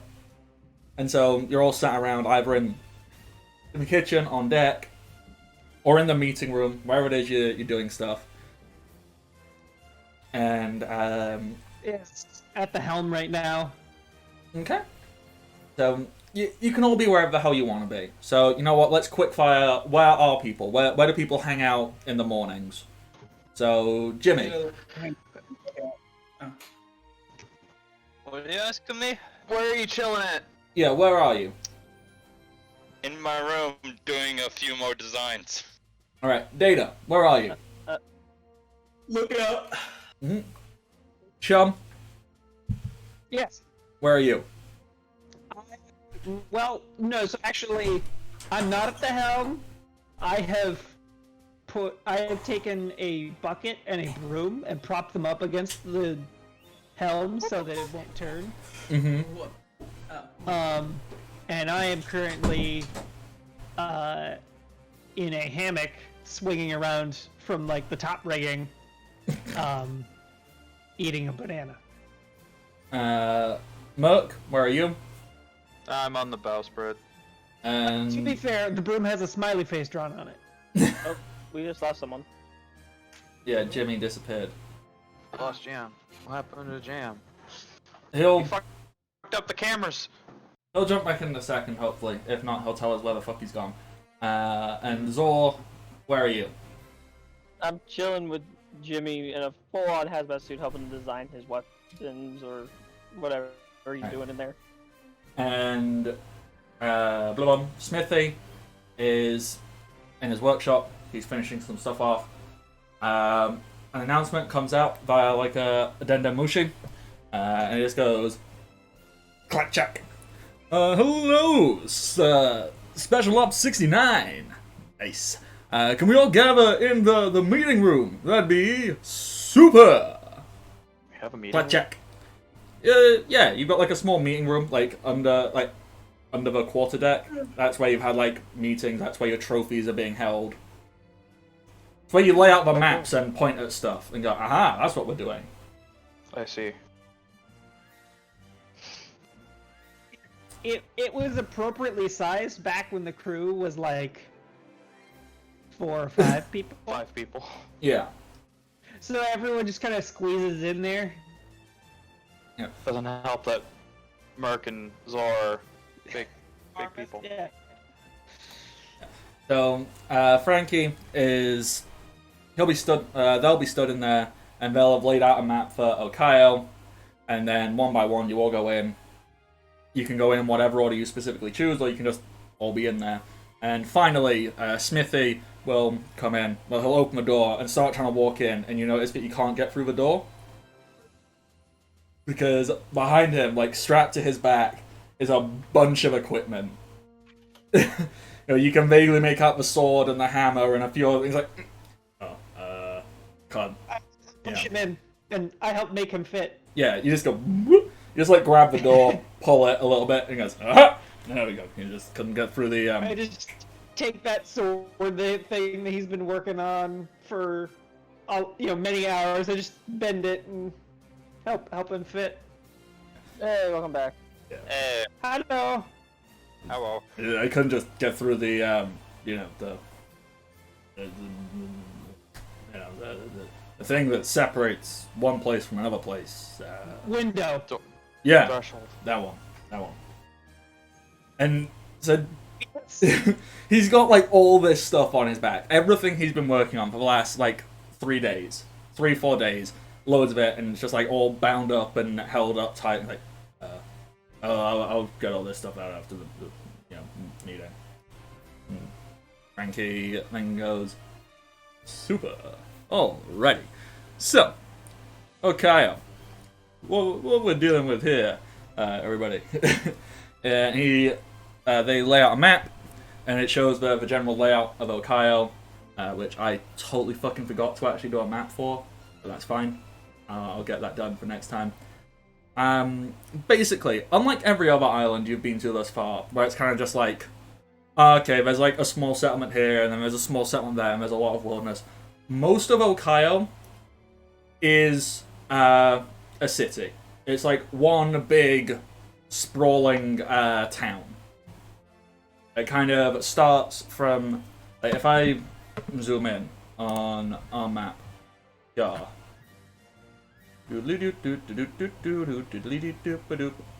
Yeah, so I'm gonna just get a little this. So basically, all of this area around here is basically one big town. I mean, it's more like 4 or 5 towns that are close enough together that really make up one city. But that's maybe separated a little bit, and there might be like, a farm or something splitting up the land. But that's one settlement, or it's close enough together to be considered one settlement. Whereas, Metropolitan area. yeah, this area down here, that is marine owned, and they make use of that. It's where they have like, it's basically where they restock and supply ships, heading to and from the Grand Line. In fact, you have stopped here before. This is where you stopped after you left from No Water. Yeah, we did a resupply here, Yeah. didn't we? Was that at Okaioh? I thought we stopped at a different place. I don't think we ever specified where we stopped. That So, was the backstory episode, wherever y'all went. yeah. Yeah. So I think for ease, just saying you stopped here, because that is actually the closest island to No Water. Fair So, like, it would make sense to me, logically. Like, so you've been to the marine area. So we went Noata, Okaioh, Lobo, Mawa, back to Okaioh. Yeah. But you didn't really go into, like, the settlement of Okaioh. You basically went to the, you know, because it's also like a marine training ground, yada yada. There is, in the actual big settlement, there's a whole bunch of stuff, you know, so there's markets, there's trading places, you know, there's all kinds of recruitment, you know, for adventurers and, you know, pirates gather there. It's why there's such a big marine presence, because a lot of pirates come here. And aside from just the marine training ground / restock, there is also a large marine base in the center, and it kind of towers. It's like a good 15-20 story building that towers above everything else in the surrounding area. And you know that is where Hotbod is stationed. In the main settlement. He's not currently there. He's on his way back from Lobo. Frank explains all of this, explains like a few other bits and pieces, you know. It's basically just a big town. The town might be split up into different areas, so, you know, he does mention, yeah, you know what, there is a fishman, there's a fish people district, because they have like almost a monopoly on fishing in the area. So they do a lot of fishing, bring it in and make a killing on trading. There's there's a small, like when I say small, I mean very small, settlement of giants, as in, you know, like maybe 5 giants who are here, and they do a lot of shipbuilding. Because, you know, they're very competent and they can build good, hearty ships to get out. They do a lot of contracts for the Marines over there. Nothing else of super importance is coming up to me right this second, unless anyone has anything like, ooh, could that exist? And I'm like, yeah, that can exist. I don't think so. Wait, is there a Chef Academy? With this being so close to Reverse Mountain, anywhere which is close to Reverse Mountain, basically in all 4 blues, because of the unique currents around Reverse Mountain, fish from other oceans sometimes get swept up and swept back down into oceans they don't belong in. So the area surrounding here will have fish from the North Blue, from the East Blue, from the South Blue, and from the Grand Line. So anybody who is a fisherman or a chef who likes to specialize in seafood, they will locate themselves near these places where they can gain access to foods they wouldn't normally have access to. So you will definitely find highly skilled chefs, connoisseurs, traders. Like, this is the best place if you want to trade worldwide, because you can get quick access to all these different places. So you will definitely be able to find, if not a fully trained amazing chef, somebody who has an immense interest in produce and preparation of said produce. Cool. Also, a thing I would like to interject and add. Mm-hmm. Chum's grandma lives here. Okay. Does she have a name, or just Chum's grandma? Well, not to Chum. She's grandma to him. Just Gammy. Just Gam. Grandma. Okay. And so Frankie lays all of that out for you, and then they just go like, alrighty, super. What's the plan? We know that, Hotbot is gonna be gone for approximately 3 more days. the villagers and various refugees you send, they'll have settled all over the island and are definitely a part of it, so you can get them. I don't know. This is on you, Captain.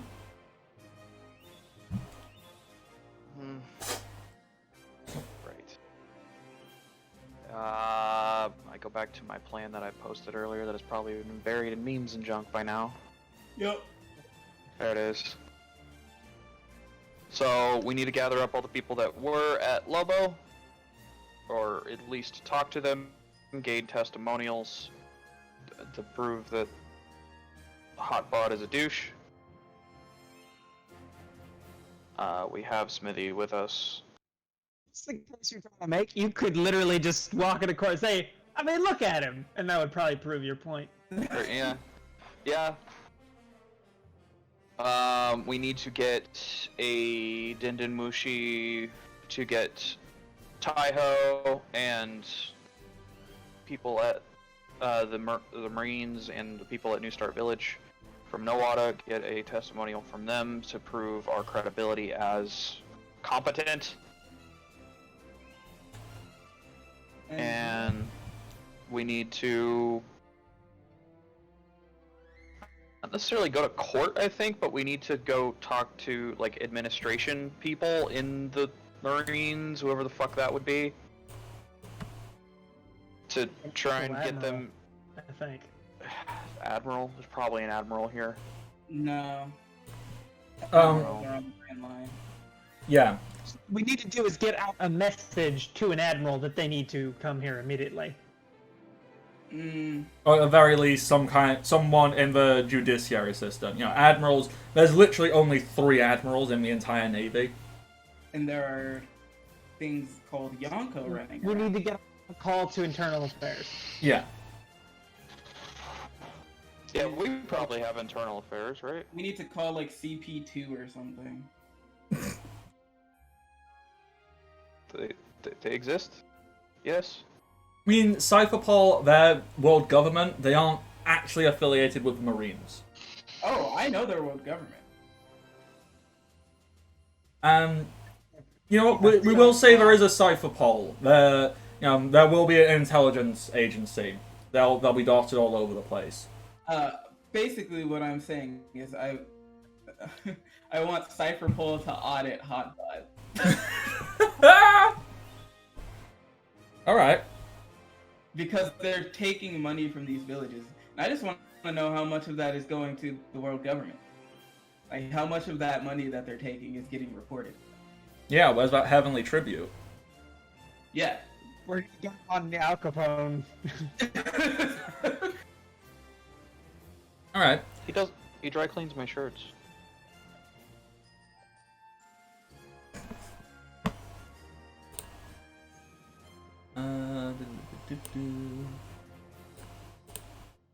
Alrighty. So you go on, you start sharing these plans, and basically, you know, the goal is go in. I don't know if you're going to split up or if you're just going to walk around as a group and all right, so we'll go to this place, we'll go to that place. We've got a few days, we'll just crack on. So we'll just dump you on the island. You want to come to my grandma's house? Actually, yes. Grandma's real smart.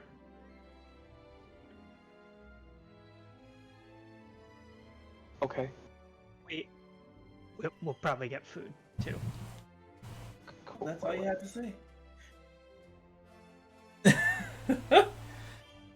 Alright, is... I will guide them to... It's not the poor side of town, but not even... Yeah, not rich either. Yeah. Alright, well, before we do that, and before you all just jump out onto the island, do you want Smithy to give you all your weapons? Oh, yes. Yes. Yes. So, first things first, Smithy will present the hammer and the fire sword back to Zor, along with the gauntlet you asked for. Basically, what Smithy does, he explains the reason this sword can ignite is because it is perpetually coated in a thin layer of essentially bacon grease. It's why it also smells of bacon all the time. Well, I love the sword. And it doesn't seem to run out, but if it did, there is a way to refill it. You know, because the previous owner of this had obviously spent so much time coating it, it's almost like perpetually covered. You don't need to fuck around going, ooh, I need to top up my bacon grease or cover it in oil or whatever. It's like, no. It's gonna last for a very, very long time.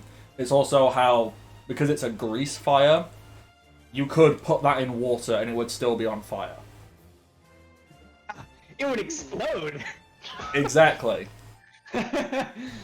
So that's how that works. I can make a combo move out of that. The Fruit Loops, which I really hope you come up with a better name for. Hammer? Yeah. Thunder Hammer? Yeah, the Fruit Loops. Nah, it's a Fruit Loop. Yeah. Basically, the way that works is on the, because it is shaped slightly like a toucan beak, so like, this handle up there and then like thick at one end and comes down to like a thin pick at there.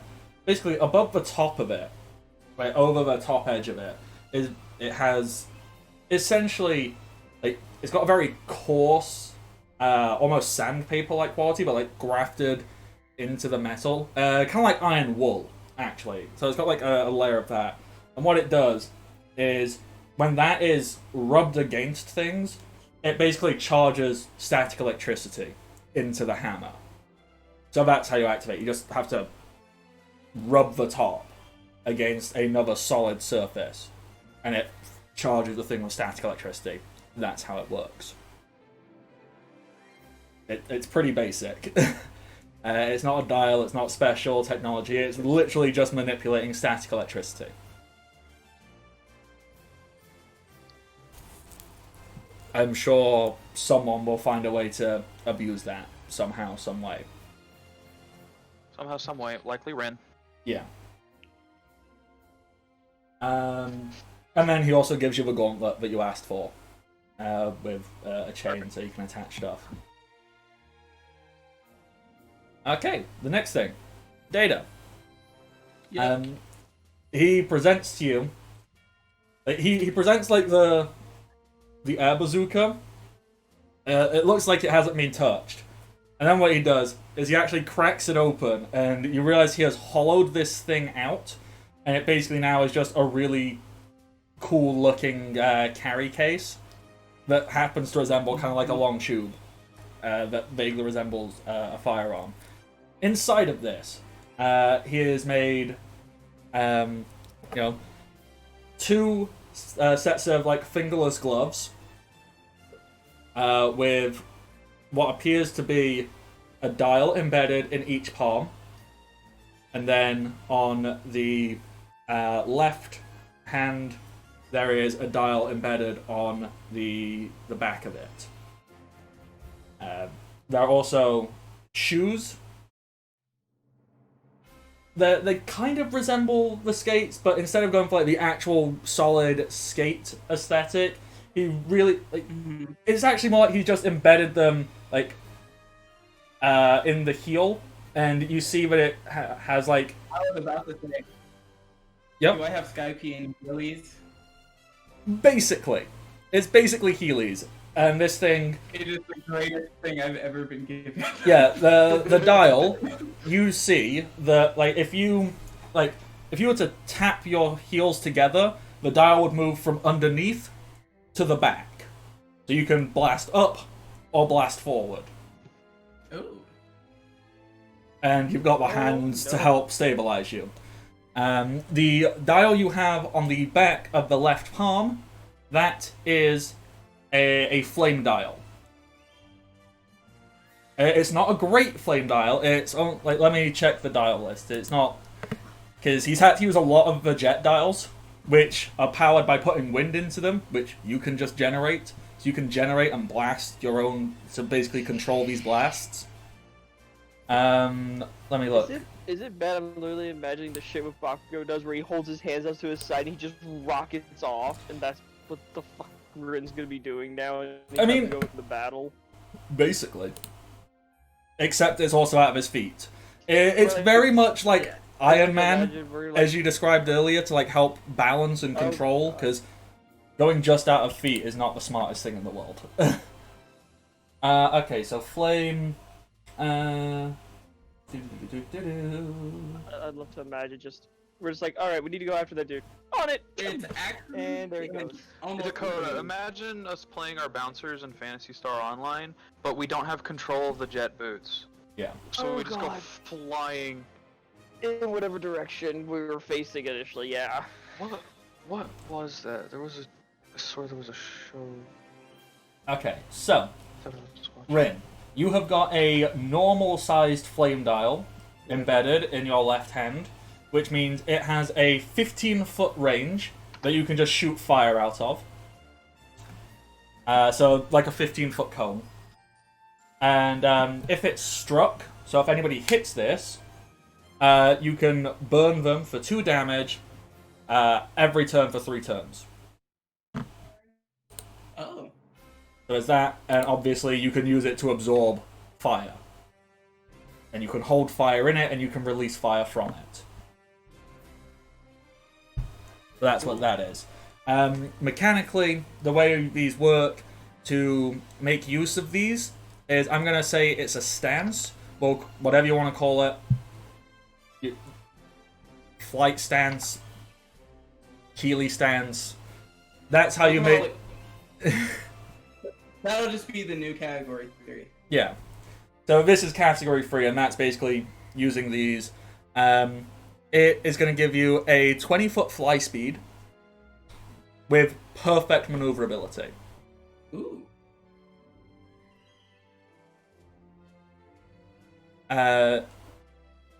What you can also do is once... a number of times equal to your level divided by 4 per rest, you can essentially go into overdrive, and that will grant you a 1-turn use, a 1-turn burst that allows you to move 100 feet. Ooh. So it's like Warp Punch. Yeah. But you can use that a number of times equal to your level divided by 4. After you've done that, you cannot use this stance anymore. Obviously, when you get higher level, you can do it more times. Right now, you can only do it once. Gotcha. But next level, you can do it twice, because you're level 5. So that's more than 1. We're gonna round up. Gotcha. Okay.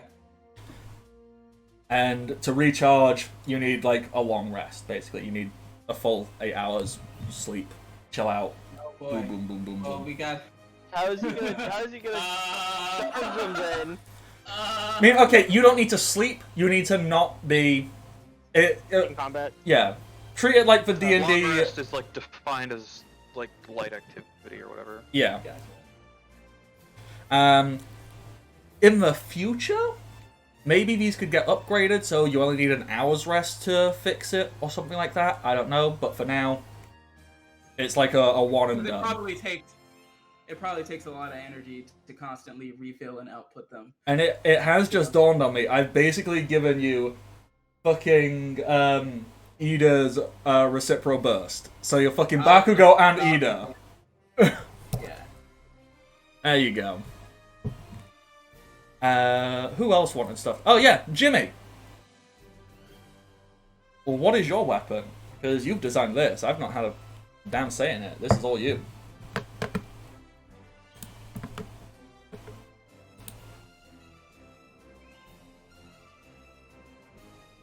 Jimmy disappeared. Oh, Jimmy went to go get food.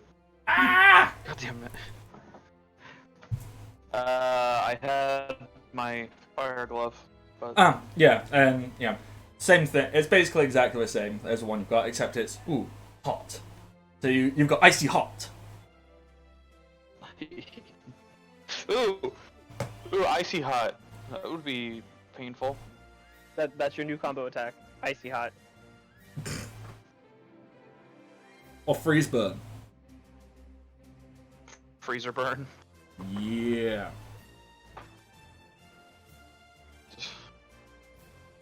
Um.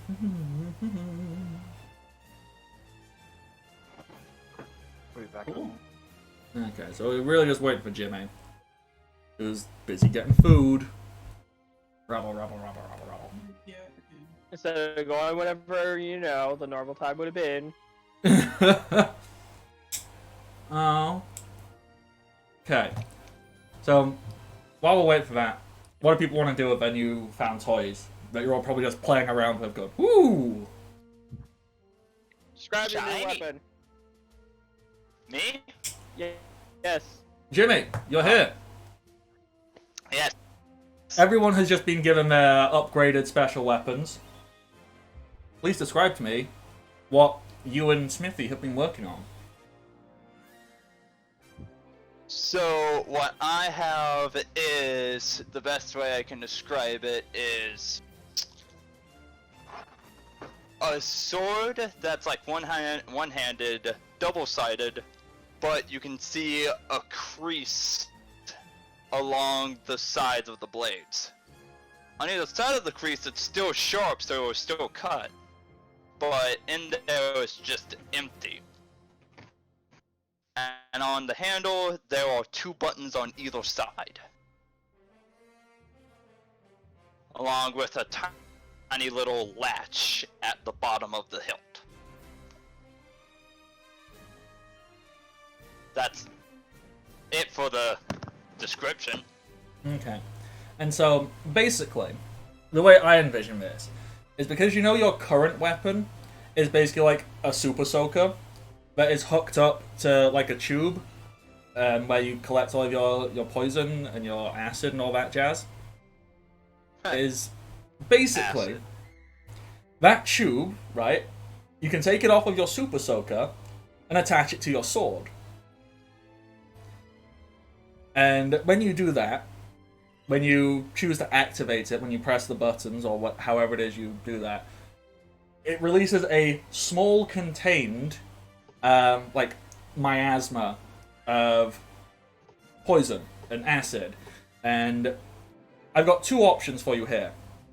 Either one, it just coats the blade and it gives you this purplish, greenish tint. You can see like poison acid dripping off of it. Or we can go full fucking stupid and it essentially creates like a blade outside of the blade made of the poisonous acidic gas. So you essentially have like a gas lightsaber. Oh, considering that I want to Tensho the shit out of it, I think the first one would be better. Okay. We can maybe upgrade and get you a lightsaber later.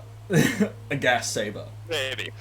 So it coats it, and then what you can do is, as a standard weapon on its own, without attaching, without adding anything, it's just going to deal a D8. Just solid D8, because it's a nice, solid weapon. You can coat it in the acid. It's not quite as potent as if you do your acid spray, but you can add 3d6, which isn't quite as good as your 5d4, but you can add that to attack rolls. I don't think there needs to be... There's no limit on your acid spray, so there's not really a limit on this, because obviously you need to hit people for it to work. So they can still block it. And then the other option you can do is, obviously you've got your acid spray, that's a little cone.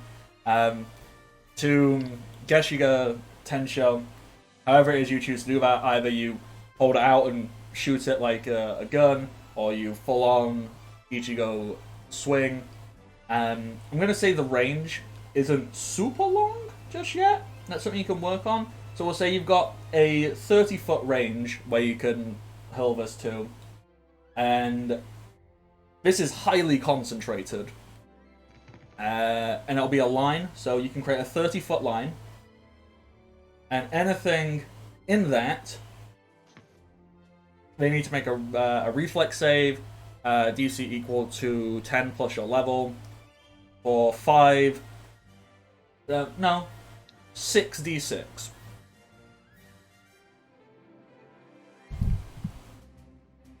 So that's how that works. You just... Does it just give me more and more ideas?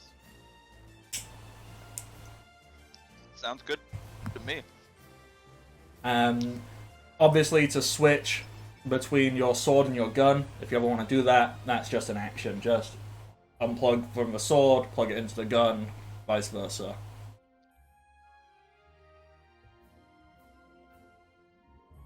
Or do you want it to have its own separate tube? I just like the idea of you have just plugging a different weapon attack. You want it to have its own tube? Own separate tube, I believe. Yeah. All right, yeah. I would say also an idea would be to figure out like have like it has like a small reservoir in it, so that you actually don't always have to have it hooked up if you just need to use it real quick and you don't have like the machine with you. Because like you said, there's like the opening on the bottom, so like in the handle could be like a small reservoir you could fill. As I already have ideals. Yeah, I mean, if you detach it from, like, assuming you've had it connected up to a tube, if you detach it, yeah, you can probably make it last, like, you can probably coat it once or send one blast, and that's probably it. Because I assume coating it or hurling a blast takes a lot out of you. Or takes a lot of poison, acid, fart juice. Just fart juice, that's all it is. Alrighty, so now you're all geared up with fancy-ass new equipment. Let's go to Grandma's house. Yay. I can imagine just through the streets of just like roughly normal-sized people. Everyone's just blending into the crowd, and then there's me and Merc just towering over everybody. Just sorry, excuse us. And once again, to describe, like, I assume you've just gone and docked up in a regular-ass dock, you know, so there's a variety of ships, you know, there's obvious merchant vessels. There's no obvious pirate ships, because pirates aren't dumb enough to just come and park up. You know, this isn't the Straw Hats, so there's no, like, pirate ships, but there's loads of different ships, mainly civilian, merchant, all of that. No marine ships here. So yours kind of stands out a little bit. And you can arrive, it's a nice cobblestone courtyard, you see market stalls, you see nice buildings. It's a very active, hustle and bustle kind of town. There's all kinds of stuff going on. There's people desperately trying to sell stuff. It's very much like a flea market, but to a much larger scale than anything you've ever seen before. And the things on sale are incredibly high quality. I'm gonna be keeping my eye out for it if I see any shops that just have a big ass fucking weapon in them. Add to my arsenal. You need as more we walk. weapons. As we walk, yes. In there's not really anybody just selling weapons That is my per shit. se. I am a heavy weapons guy. Yeah, I think that'd be more like you go specifically to a blacksmith. Like I suppose there might be like generic weapons traders, but I think that's more for like riffraff. Like, come on, buy 5 cutlasses for 400 belly. You know, stock up your crew. Okay. It's probably not like they're good quality, but they're nothing special. They're like for jobbers. When we eventually make it to this marine base where we go in there, my first stop is the armory. See if there's anything interesting. I believe our first stop is to go to Grandma's house. So Shogun. Once we make it to the base, that will be my first stop. You know we don't have active choice of everything, right? Says them. Shogun. Yeah. Yeah. You want to describe the trip to Grandma's house? So John continues to lead them through, like into the it's it's not necessarily a poor part of town, but it is a slightly rougher part of town. And he enters into this like large block of the city where it's sort of its own kind of miniature community inside of just this one big block. And so it's all just like back alleys and going up stairs and connecting little bridges between houses and stuff. And they finally get up to Grandma's house, which is just covered. The entire roof of her house is basically just a garden full of fruit plants and stuff.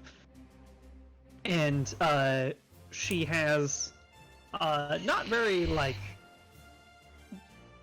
profitable, but a very popular restaurant thing going on, where she sells food to like 4 different repeat customers every day. Okay. So we'd be able to like smell food as we're climbing the stairs up to her house. Hello, Grandma, I'm home. Yes, hello, chum. Hello. Does your grandma call you chum, or she call you? Is it Mikey or Mickey? She call me Mikey. Yeah. Mikey. Yeah. Oh, Mikey, darling, dear, come give Grandma a big kiss. These are my friends here. I work for them now. Hi. Mikey, dear, you know, normal people don't work for their friends. They work with their friends. Well, technically it's for me, but it's with the rest of them. Yeah. He's a Marine. Oh, Captain Mercurius. He bows. when did you join them?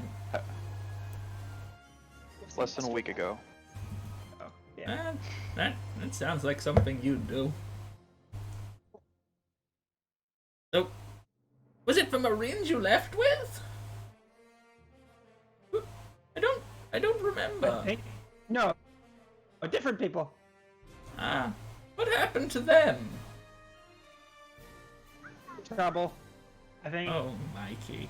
You need to stop getting yourself wrapped up in trouble. It's not good for you. We stopped some pirates who were trying to steal poison, I think. Wow. Bombs. Gold. Wonderful. History. That's very noble of you. You know, pirates can do terrible, terrible things, so it's good that you're out there stopping them. Yeah, I don't know why they would want it. They already had fancy outfits. So. You know, money isn't everything to some people. Some people are much more motivated by things like power and control and fear. And gold. And gold. But, yeah, that isn't gold just money in a different form? Yeah, but for some reason it's coveted. So, are you staying for long, Mikey? Or are you... Doing something here. Are we doing things here? Yes. At your grandma's house? No. No, I mean in the city. Yes. We are doing Yeah, things. But I thought we could stop by and say hello and maybe get a bite to eat. Of course you can. But you know, nothing's quite for free at Grandma's house. You've got to pay. We have belly. No. I don't accept belly from Mikey or his friends. You gotta give Grandma a big kiss. Mwah. Hesitation.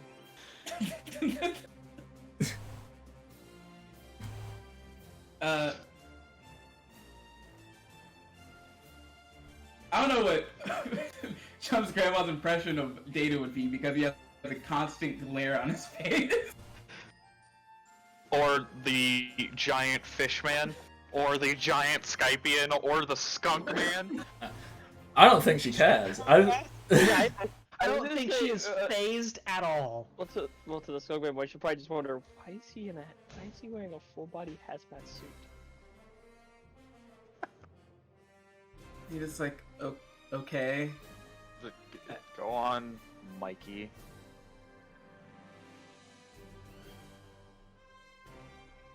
Oh wait. Wait, did she mean us, Cap?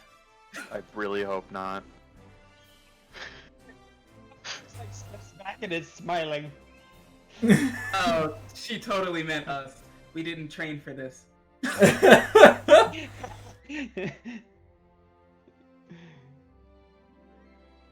Um, Just starts going to the kitchen to go to get his food. All right, Zor, you go first. Why me?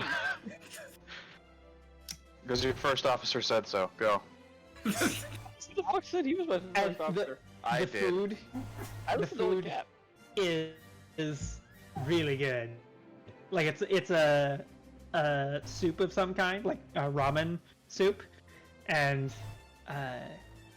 you can just smell it. It's delicious. And Chubb kind of holds it up at you guys. Don't you want some? So what am I going first for? I kind of zoned out. You gotta give Grandma a kiss. Yeah. The only way, Zor. What do you mean it's the only way? There's 4 of us. Who the fuck's go first? Take one for the team. I have fish lips. You know what? If we're gonna say take one for the team, Jimmy! You haven't done much in a I while. feel like asked. I'll probably melt her lips off. Fine. But see, in that case, Did you just roll for kissing? What? What just I happened? rolled for courage. For courage? what would That be? one, you dog lick her. What would that She's be? very confused. What would that be? Charisma? Oh, what would that be? That Will, would be charisma. wisdom. Will? Save. I'd say probably a Yeah, will it's a will save. save. Yeah, it's a will save.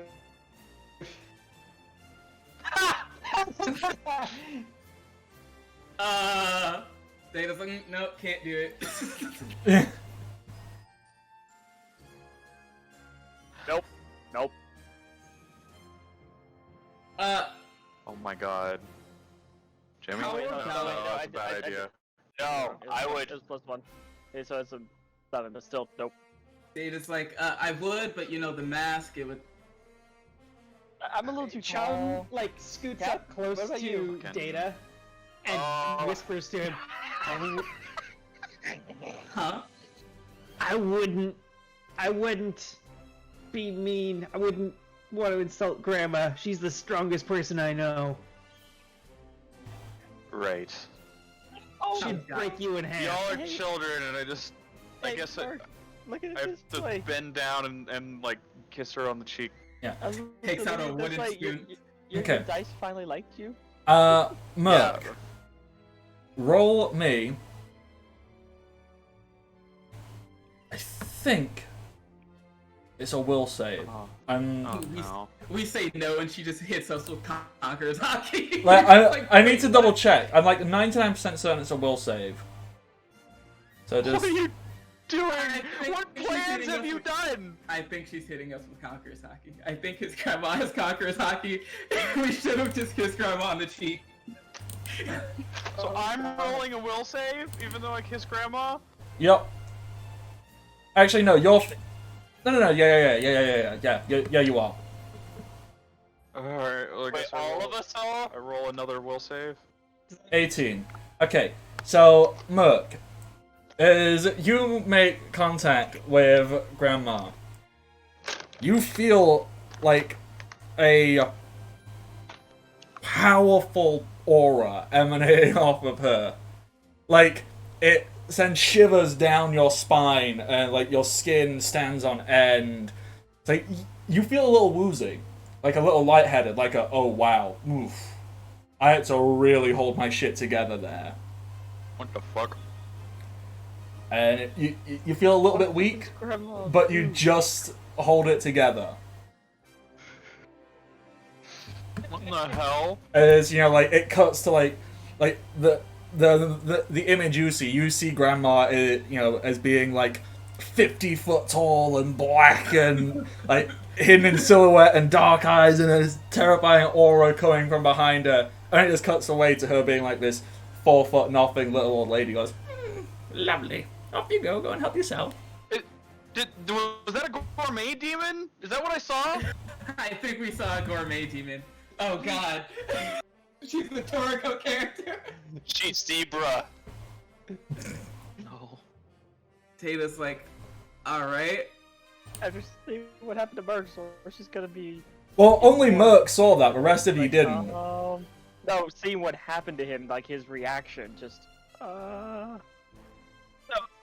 Chum sits down next to Merc, as they eat, and says, like, out loud, loud enough for everyone, especially Grandma, to hear. He's like, "So, I hear the crew is in need of a cook."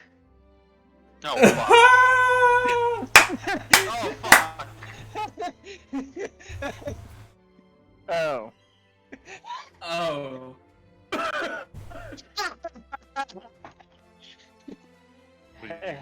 Do. Shogun, what have you done? Gonna go ahead and kiss Grandma on the cheek. Will save. Here we go. Hey! If he Data. gets Logia, doesn't mean he gets like disadvantage or something against hockey. I don't. know. No. No. That's not how that works. No. No. We also don't. Actually, the exact opposite. Is this for sure Conqueror's hockey? Data. Oh god. Exact same thing that happened with Merc. This power. You see this whole thing. It's like ah, and then it returns. It's like okay, I'm shook. I am shooketh. Shooketh hard. Data's gonna go and sit down and be like, so this is your grandma. Yep. Well, Jimmy, it's only us left. He's gonna Rock, turn. paper, scissors for who goes next. I'll He's do gonna it. turn and give like mouth Do I to need to- Jimmy and Zora. Good luck. Do- I would say just do this. We're doing rock paper scissors. I say just type your thing in No. the roll 20 try and we just go I'm ahead and just enter at the same doing it. time. I'm just doing it. Oh, God. Do I have to roll for kiss, or do I just roll will save? Just roll. Will. If Are you're you in the just doing it, then hazmat just suit? roll. Because I love the idea that even in the hazmat suit, you just press your hazmated face up against the cheek. Just, I guess I am, yeah. Oh, is this now canon? Have we decided Jimmy has a full hazmat suit now? I Yeah. guess. Why If you're not? up for it. For whenever we go out in public like this, yes, it's quite necessary. Yeah. I'm down for it. We'll say that's what you've been working on in this downtime as well. Alright, will save, please. Okay, what the fuck? Oh, this is not gonna be I have pretty. will save favored. Good. 3 plus 7 then. Okay. Plus Hold on. 7 even though I have no will. No Yeah. will, no wisdom. No wisdom is a +0, and then you have 7 ranks in it because it's favored, so +7. Yeah. Okay. Here we go. Oh boy. Someone's gotta fail this. Just odds. Oh, Jimmy? Oh, no. No. Jimmy! But, Wait, Bardic, hold on. Let's see if Zor fails it too, so as you can explain it to both of them. yeah. Alright, yeah, fine. We just do it at the same time, just like, alright, I'm man enough about this. 14. Nope. Dakota smooches, it's fine. I smooch on the other side, I get flung backwards. Yeah. No, you both go to kiss her at the same time. Both on each cheek. Both of you. In fact, everyone in the room can sense this. As you see Grandma's hair, like, fly up and spike out on end. As this... It's almost like a shockwave emanates from out of her. As Jimmy, Zor, you both just pass the fuck out. Just sack of potatoes on the floor. You see half of the people in the shop, in the restaurant. You see half of them pass out, half of them just keep eating. Like, oh, that's Grandma. But there's people who like pass out, face in a bowl. Data's like, what? Did your grandma have Conqueror's hockey? What the what? He did say she's the strongest person he knows. And I know all of you. Oh dear. He's gonna eat his food. I am just gonna point out. As a follow. You go passed out on the floor drooling. I'm gonna point out, right? Shogun gave me zero warning about this. This I guess just I had a slight second more than Jimmy, so I just was able to mutter that before I just keeled over myself. What's that, I'm Bardic? just out cold. What's that, Bardic? I'm just gonna say, Shogun gave me zero warning of this. He wanted to, like, I didn't know that this was gonna. I'm just like, I thought this would be a funny joke, and now it's like, oh shit, no, we're potentially recruiting her. She's gonna be a fucking cook. Oh yes, yes. If she has conqueror's hockey, She like, knocked me on my ass. she's like Literally. level 15. Yeah. I like to imagine Level though 15, Grandma. that for balancing, she's not gonna help us Yeah, at all. she doesn't ever She's fight, just gonna she's be just a on cook. the ship. Yeah, she's gonna be on the ship making food. We're gonna be invaded, getting stabbed. She's not gonna give a shit. As soon as someone comes and messes with her food, Conqueror's hockey That's what I knocks was all gonna of them say, out. 'cause Just they don't come at mess us with and, my like, cooking. They come to go steal food from her, and she just goes, "You want the food?" They open the door. Or They else touch. get out. They touch the door to the kitchen and they just pass out. Exactly. Oh. Kitchen and dining hall. Yeah, Like, it would expand throughout that whole area. Grandma's Don't mess got with the grandma. They messed with grandma. Oh boy. Grandma's got one What rule. have you done? If you want to have Grandma's she just cooking, is Setsuno from fucking Toriko. Yeah. yeah, Grandma's got one rule. If you anyone's welcome to have Grandma's cooking, and anyone is welcome in Grandma's kitchen, you just have to give her a kiss. So I love the idea of pirates charging in, my and someone's like, demands. "No," and she goes, "Do." Oh my god. So, do you like that idea, Grandma? Maybe go sailing with us? Well, it's been an awful long time since I was out on open sea. Don't quite know if I'd have my sea legs anymore. But I suppose I don't it's have my land legs. suppose it's not.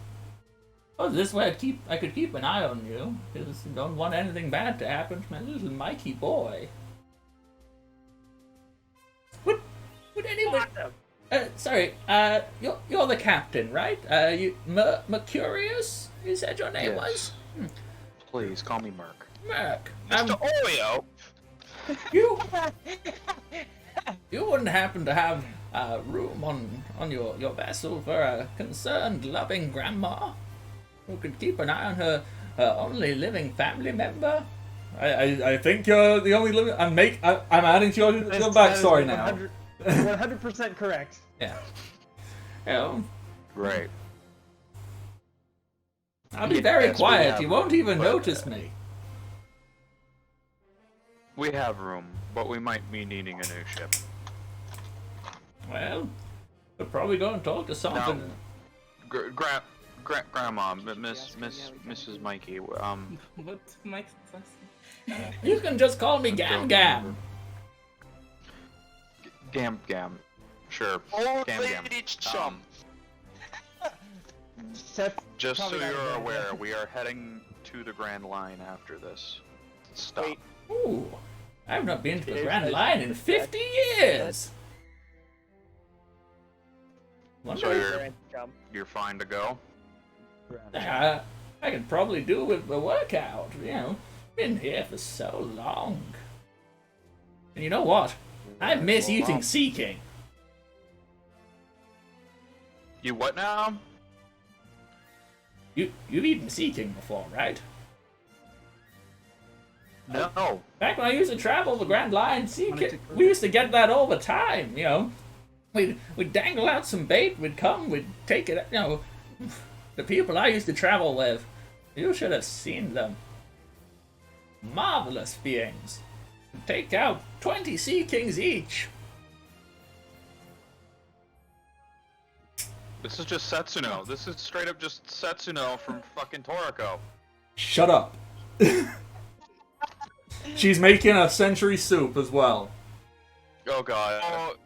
For those who don't know Toriko, the only thing you need to know is we watched the main character who's super strong get his ass kicked, then an even stronger villain appeared, saw this granny and just went, no, I'm not doing it. no, we're going home. Why? It's just an old lady. Do you want to keep all your limbs?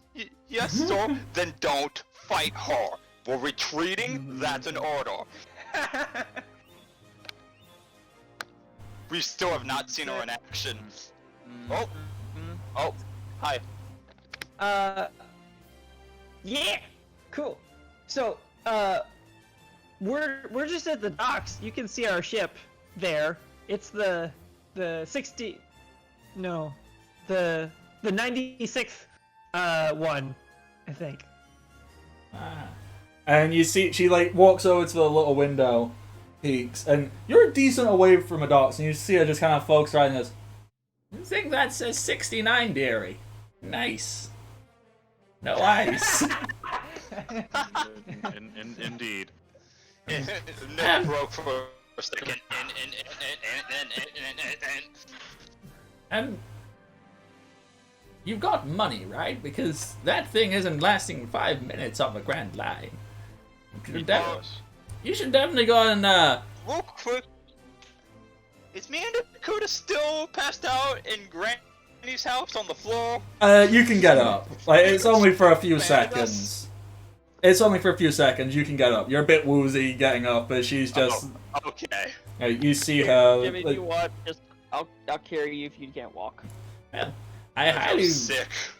I highly recommend you go and check out the shipyard. You know, get some of those giant boys. Forget their names. Nope, can't remember. Someone will have to come up with names for them. Yeah, there's some giant shipwrights. They've probably got some parts, or at least like half a ship or something you could probably purchase. Any idea how much it'd cost? A lot of us traders here, we're not super fussed about money. It's more, exchange, barter. Scratch my back, I'll serve anybody if they give me a little kiss. They normally exchange it for labor or, interesting story. Sometimes we do it just for a good fight. Yeah, my friends before, they got it for... Oh, what was it? It was like a prickly pear. A devil fruit? I don't know. It was a prickly pear. I go to the captain. They said they knew someone who wanted it. I So, think. would you think maybe his grandma would be the best to ask about his devil fruit and trying to convince him? Nope. Not touching it. He'll learn on his own eventually. I'm not touching it. Alright.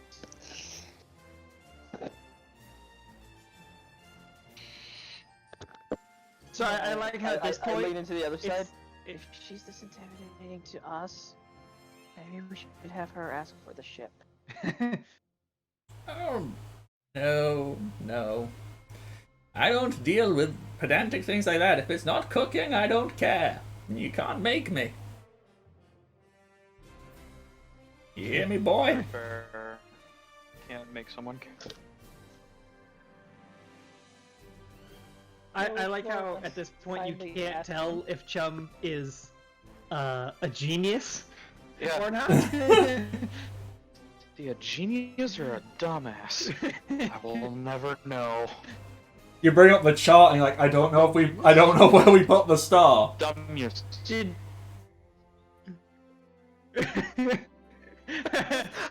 Adam, go away. What is this? did he masterfully lure you here and then put you in a no-win situation where you had to do what he wanted, or did he just want to visit his grandma? Data already left because he heard the word giant and ship and fight in the same sentence. Go with you. Bye. Actually, I'm done. I'm gonna go go with him. We'll see you. We'll see you at the ship, Grandma. Does she know where the ship's at? Yeah, it's over at the dock. She can figure it out. Look for the flag that looks There's a like giant this. eagle. He points to his patch on his shoulder. Well, the thing is, she peered out the window and she read the ship from where you are. She knows where the ship He is. knows the ship. Okay. She has hockey, remember? I don't know what a hockey can do. Oh, it can do a lot. It could do a lot. So It can do a lot. you all eat up your food. You all feel very vitalized. I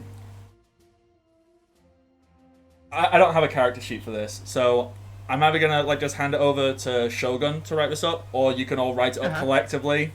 Write up a character sheet for Grandma at some point. I got it.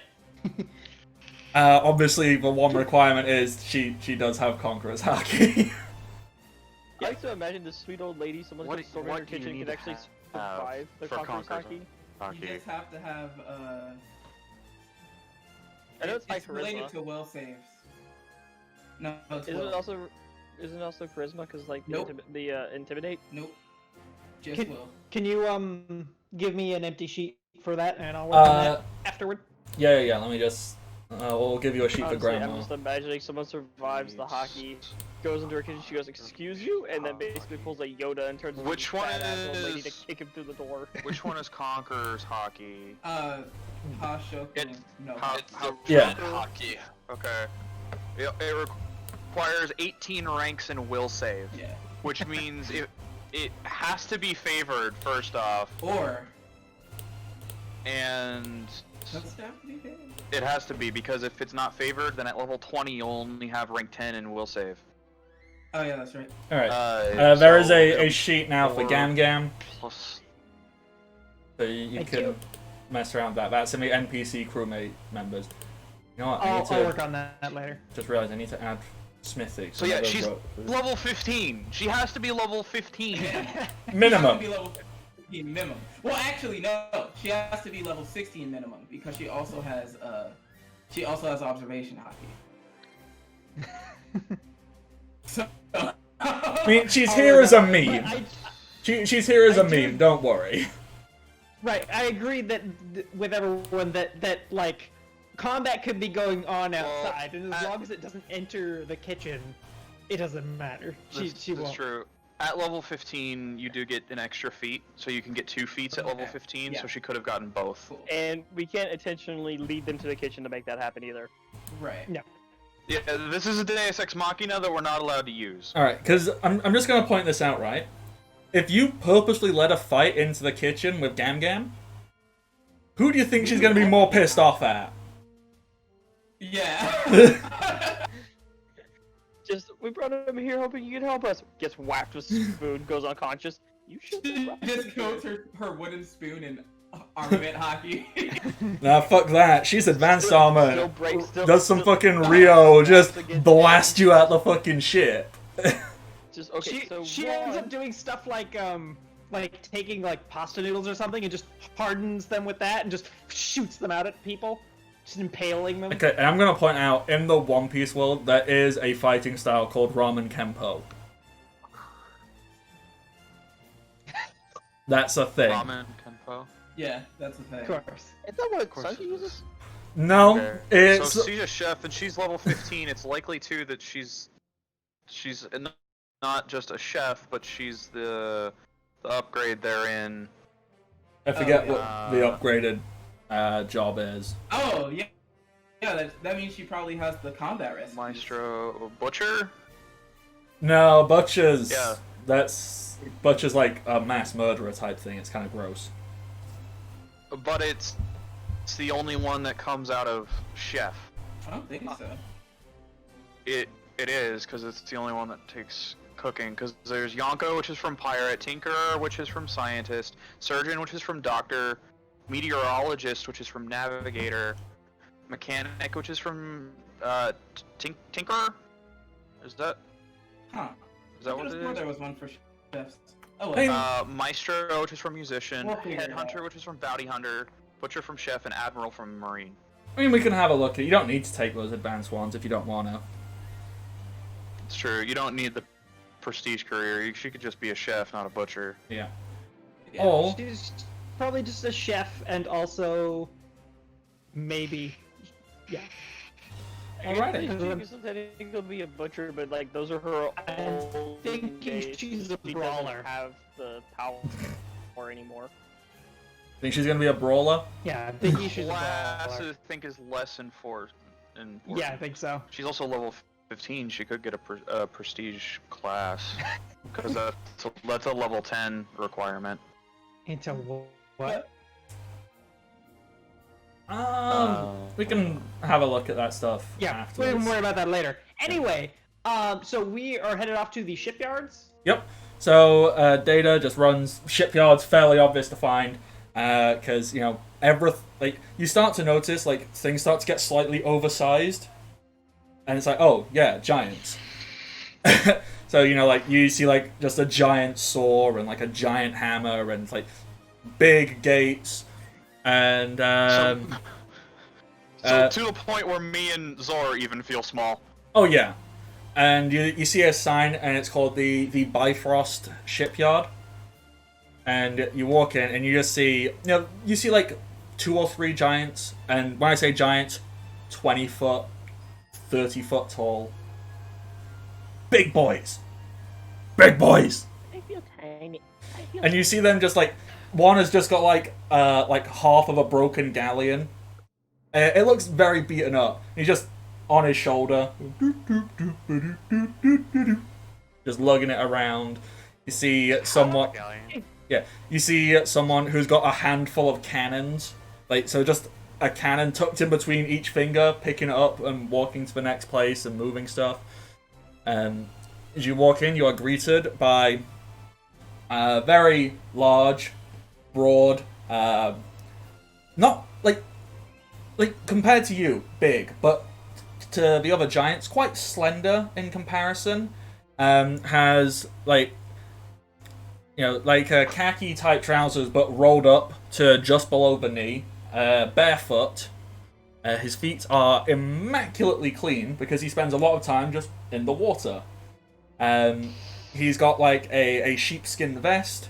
He looks slightly older, face a little bit wrinkled and weather worn, and he's got like a big net of fish hanging over his shoulder, and like a giant, like it's not actually a spear, it's more like kind of like he broke off the bow of a ship and attached what could he attach, like a giant jagged stabby thing that I don't know, but yeah, he got a cannon. It's just a rammed it on and sharpened a cannon. I'd say it's just a shard of metal off a ship. Yeah, it's just a giant shot, and he's just there, and he goes, okay, someone come up with a laugh style for these, because giants all have weirdly unique laugh styles. Santa Claus. So, like,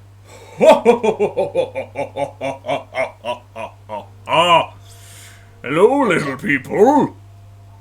Nice to see you.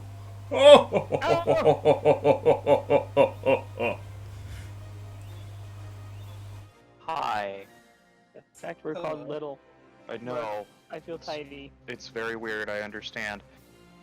What brings you to the Never messed Bifrost? with giants before. A ship, actually. We're looking to perhaps purchase a ship.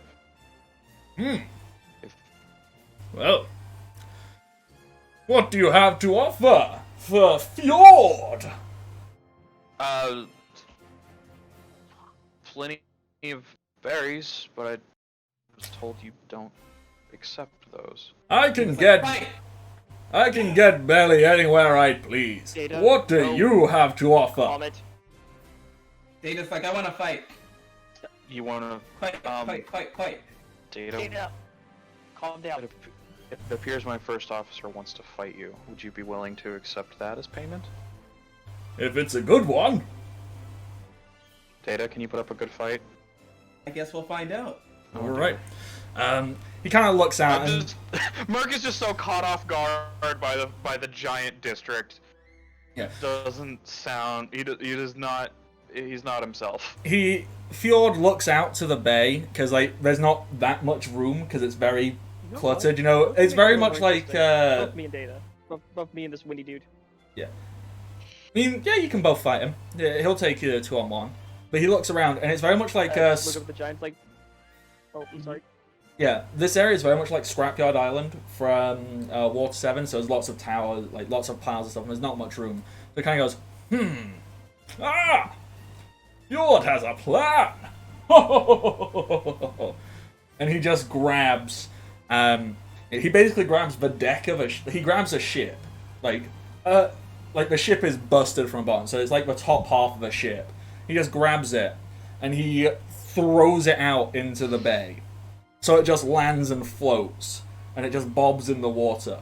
And he picks up data, he picks up... in fact, he's just going to scoop up all of you. He's going to scoop you up, and walks out into the ocean, so that it comes up to his waist. And that's how far out this is. And then he just pops you down on the boat. This floating platform. And this is a platform bigger than your ship. And just plops you down. He goes, "This seems like a fair fight to me. Let's do I'm it." gonna reach around and hook the chain up to my hammer. Just click. And with that, yeah, this is very much, like some Shadow of the Colossus, God of War nonsense, where you're going to be on this floating platform as he's half embedded in the water, moving around, fighting you. So, with half of his body out of the water, like, in the water, he's still, like, 12, 15 feet tall. So he's about eye level Out with of, me and Mark. out of the water. Yeah. So, you two are like 16 foot, right? I'm 16, he's 15. Yeah. He's basically at eye level with you on the ship, but only his upper half.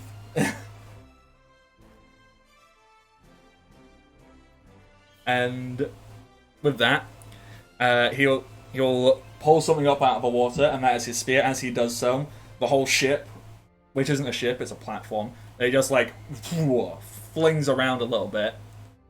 And with that, we'll end the session there. So next time you'll begin your combat with a giant. Oh boy. Boy. Thank you, everybody, for tuning in and being a part of all this. I have been the Bardic Knock. You can find me on the internet, Twitter, Twitch, Patreon, YouTube, all as the Bardic Knock. I do more of this stuff. Well, what's the date today? Today is the 25th. This will be uploaded probably Monday, Tuesday, thereabouts. Other stuff I do, you can catch me Wednesdays at 6 PM BST, where I am playing the Paper Mario series. Thursdays at 6 PM BST when I'm playing the Final Fantasy series. I just got to Final Fantasy 6. Pew pew pew pew pew. Saturday mornings and Sunday mornings I play Pokemon Sword and Shield. Saturday it kind of failed this morning because Pokemon wireless system is fucking terrible. But I do battles, I give away shiny Pokemon, all of that. That's for like 4 hours from 10 AM till 2 PM on Saturday mornings. And a new thing I'm starting on Sundays is I'm calling it a battle study, where one by one I'm going to go through the entire Pokedex for Galar and come up with 3, maybe 4 possible sets and everything for every Pokemon, or at least every Pokemon family. So we're going to start with Rillaboom and then Cinderace. And then try out a few sets, talk about the sets, talk about different things you can do with them, do a few ranked battles, maybe battle some viewers, and then give them all away. And these are all 6 IV shiny Pokemon I'm going to be doing. So, you want competitive ready, competitive 6 IV shiny Pokemon, EV trained. Tune in on whatever week it's a Pokemon you're interested in, you have a chance to get it. So that's what that is going to be. And then also on every other Sunday, just like this one, every other Sunday, there is the Final Fantasy D6 game well, we had session 0 last time, so it's going to be like the first proper session where we're going to fully get into it, and that's going to be a lot of fun. That is everything I do on the internet. That's basically it. Nick, go! Hi, I'm Nick. You've seen me before, but if in case you haven't, I am Strider Winters, practically everywhere on the internet except for Twitter because it's weird. So over there, I am Nikias Rotor. but you can find me most oftentimes here on the Bardic Nox channel because I do a lot of stuff with him and for him for the sake of you need a crew to run things like Discord and Twitch. It's really hard to do it alone. Yeah, it is. And I'm fucking useless. No, you're not useless. It's awesome. But if you want to find me somewhere else, you can find me on twitch.tv/undeadk, where I am a player currently, at least in her Curse of Strahd campaign, which is fun. I just got introduced just this past Thursday, and it happened. The game itself happens every other Thursday, and yeah, that's me.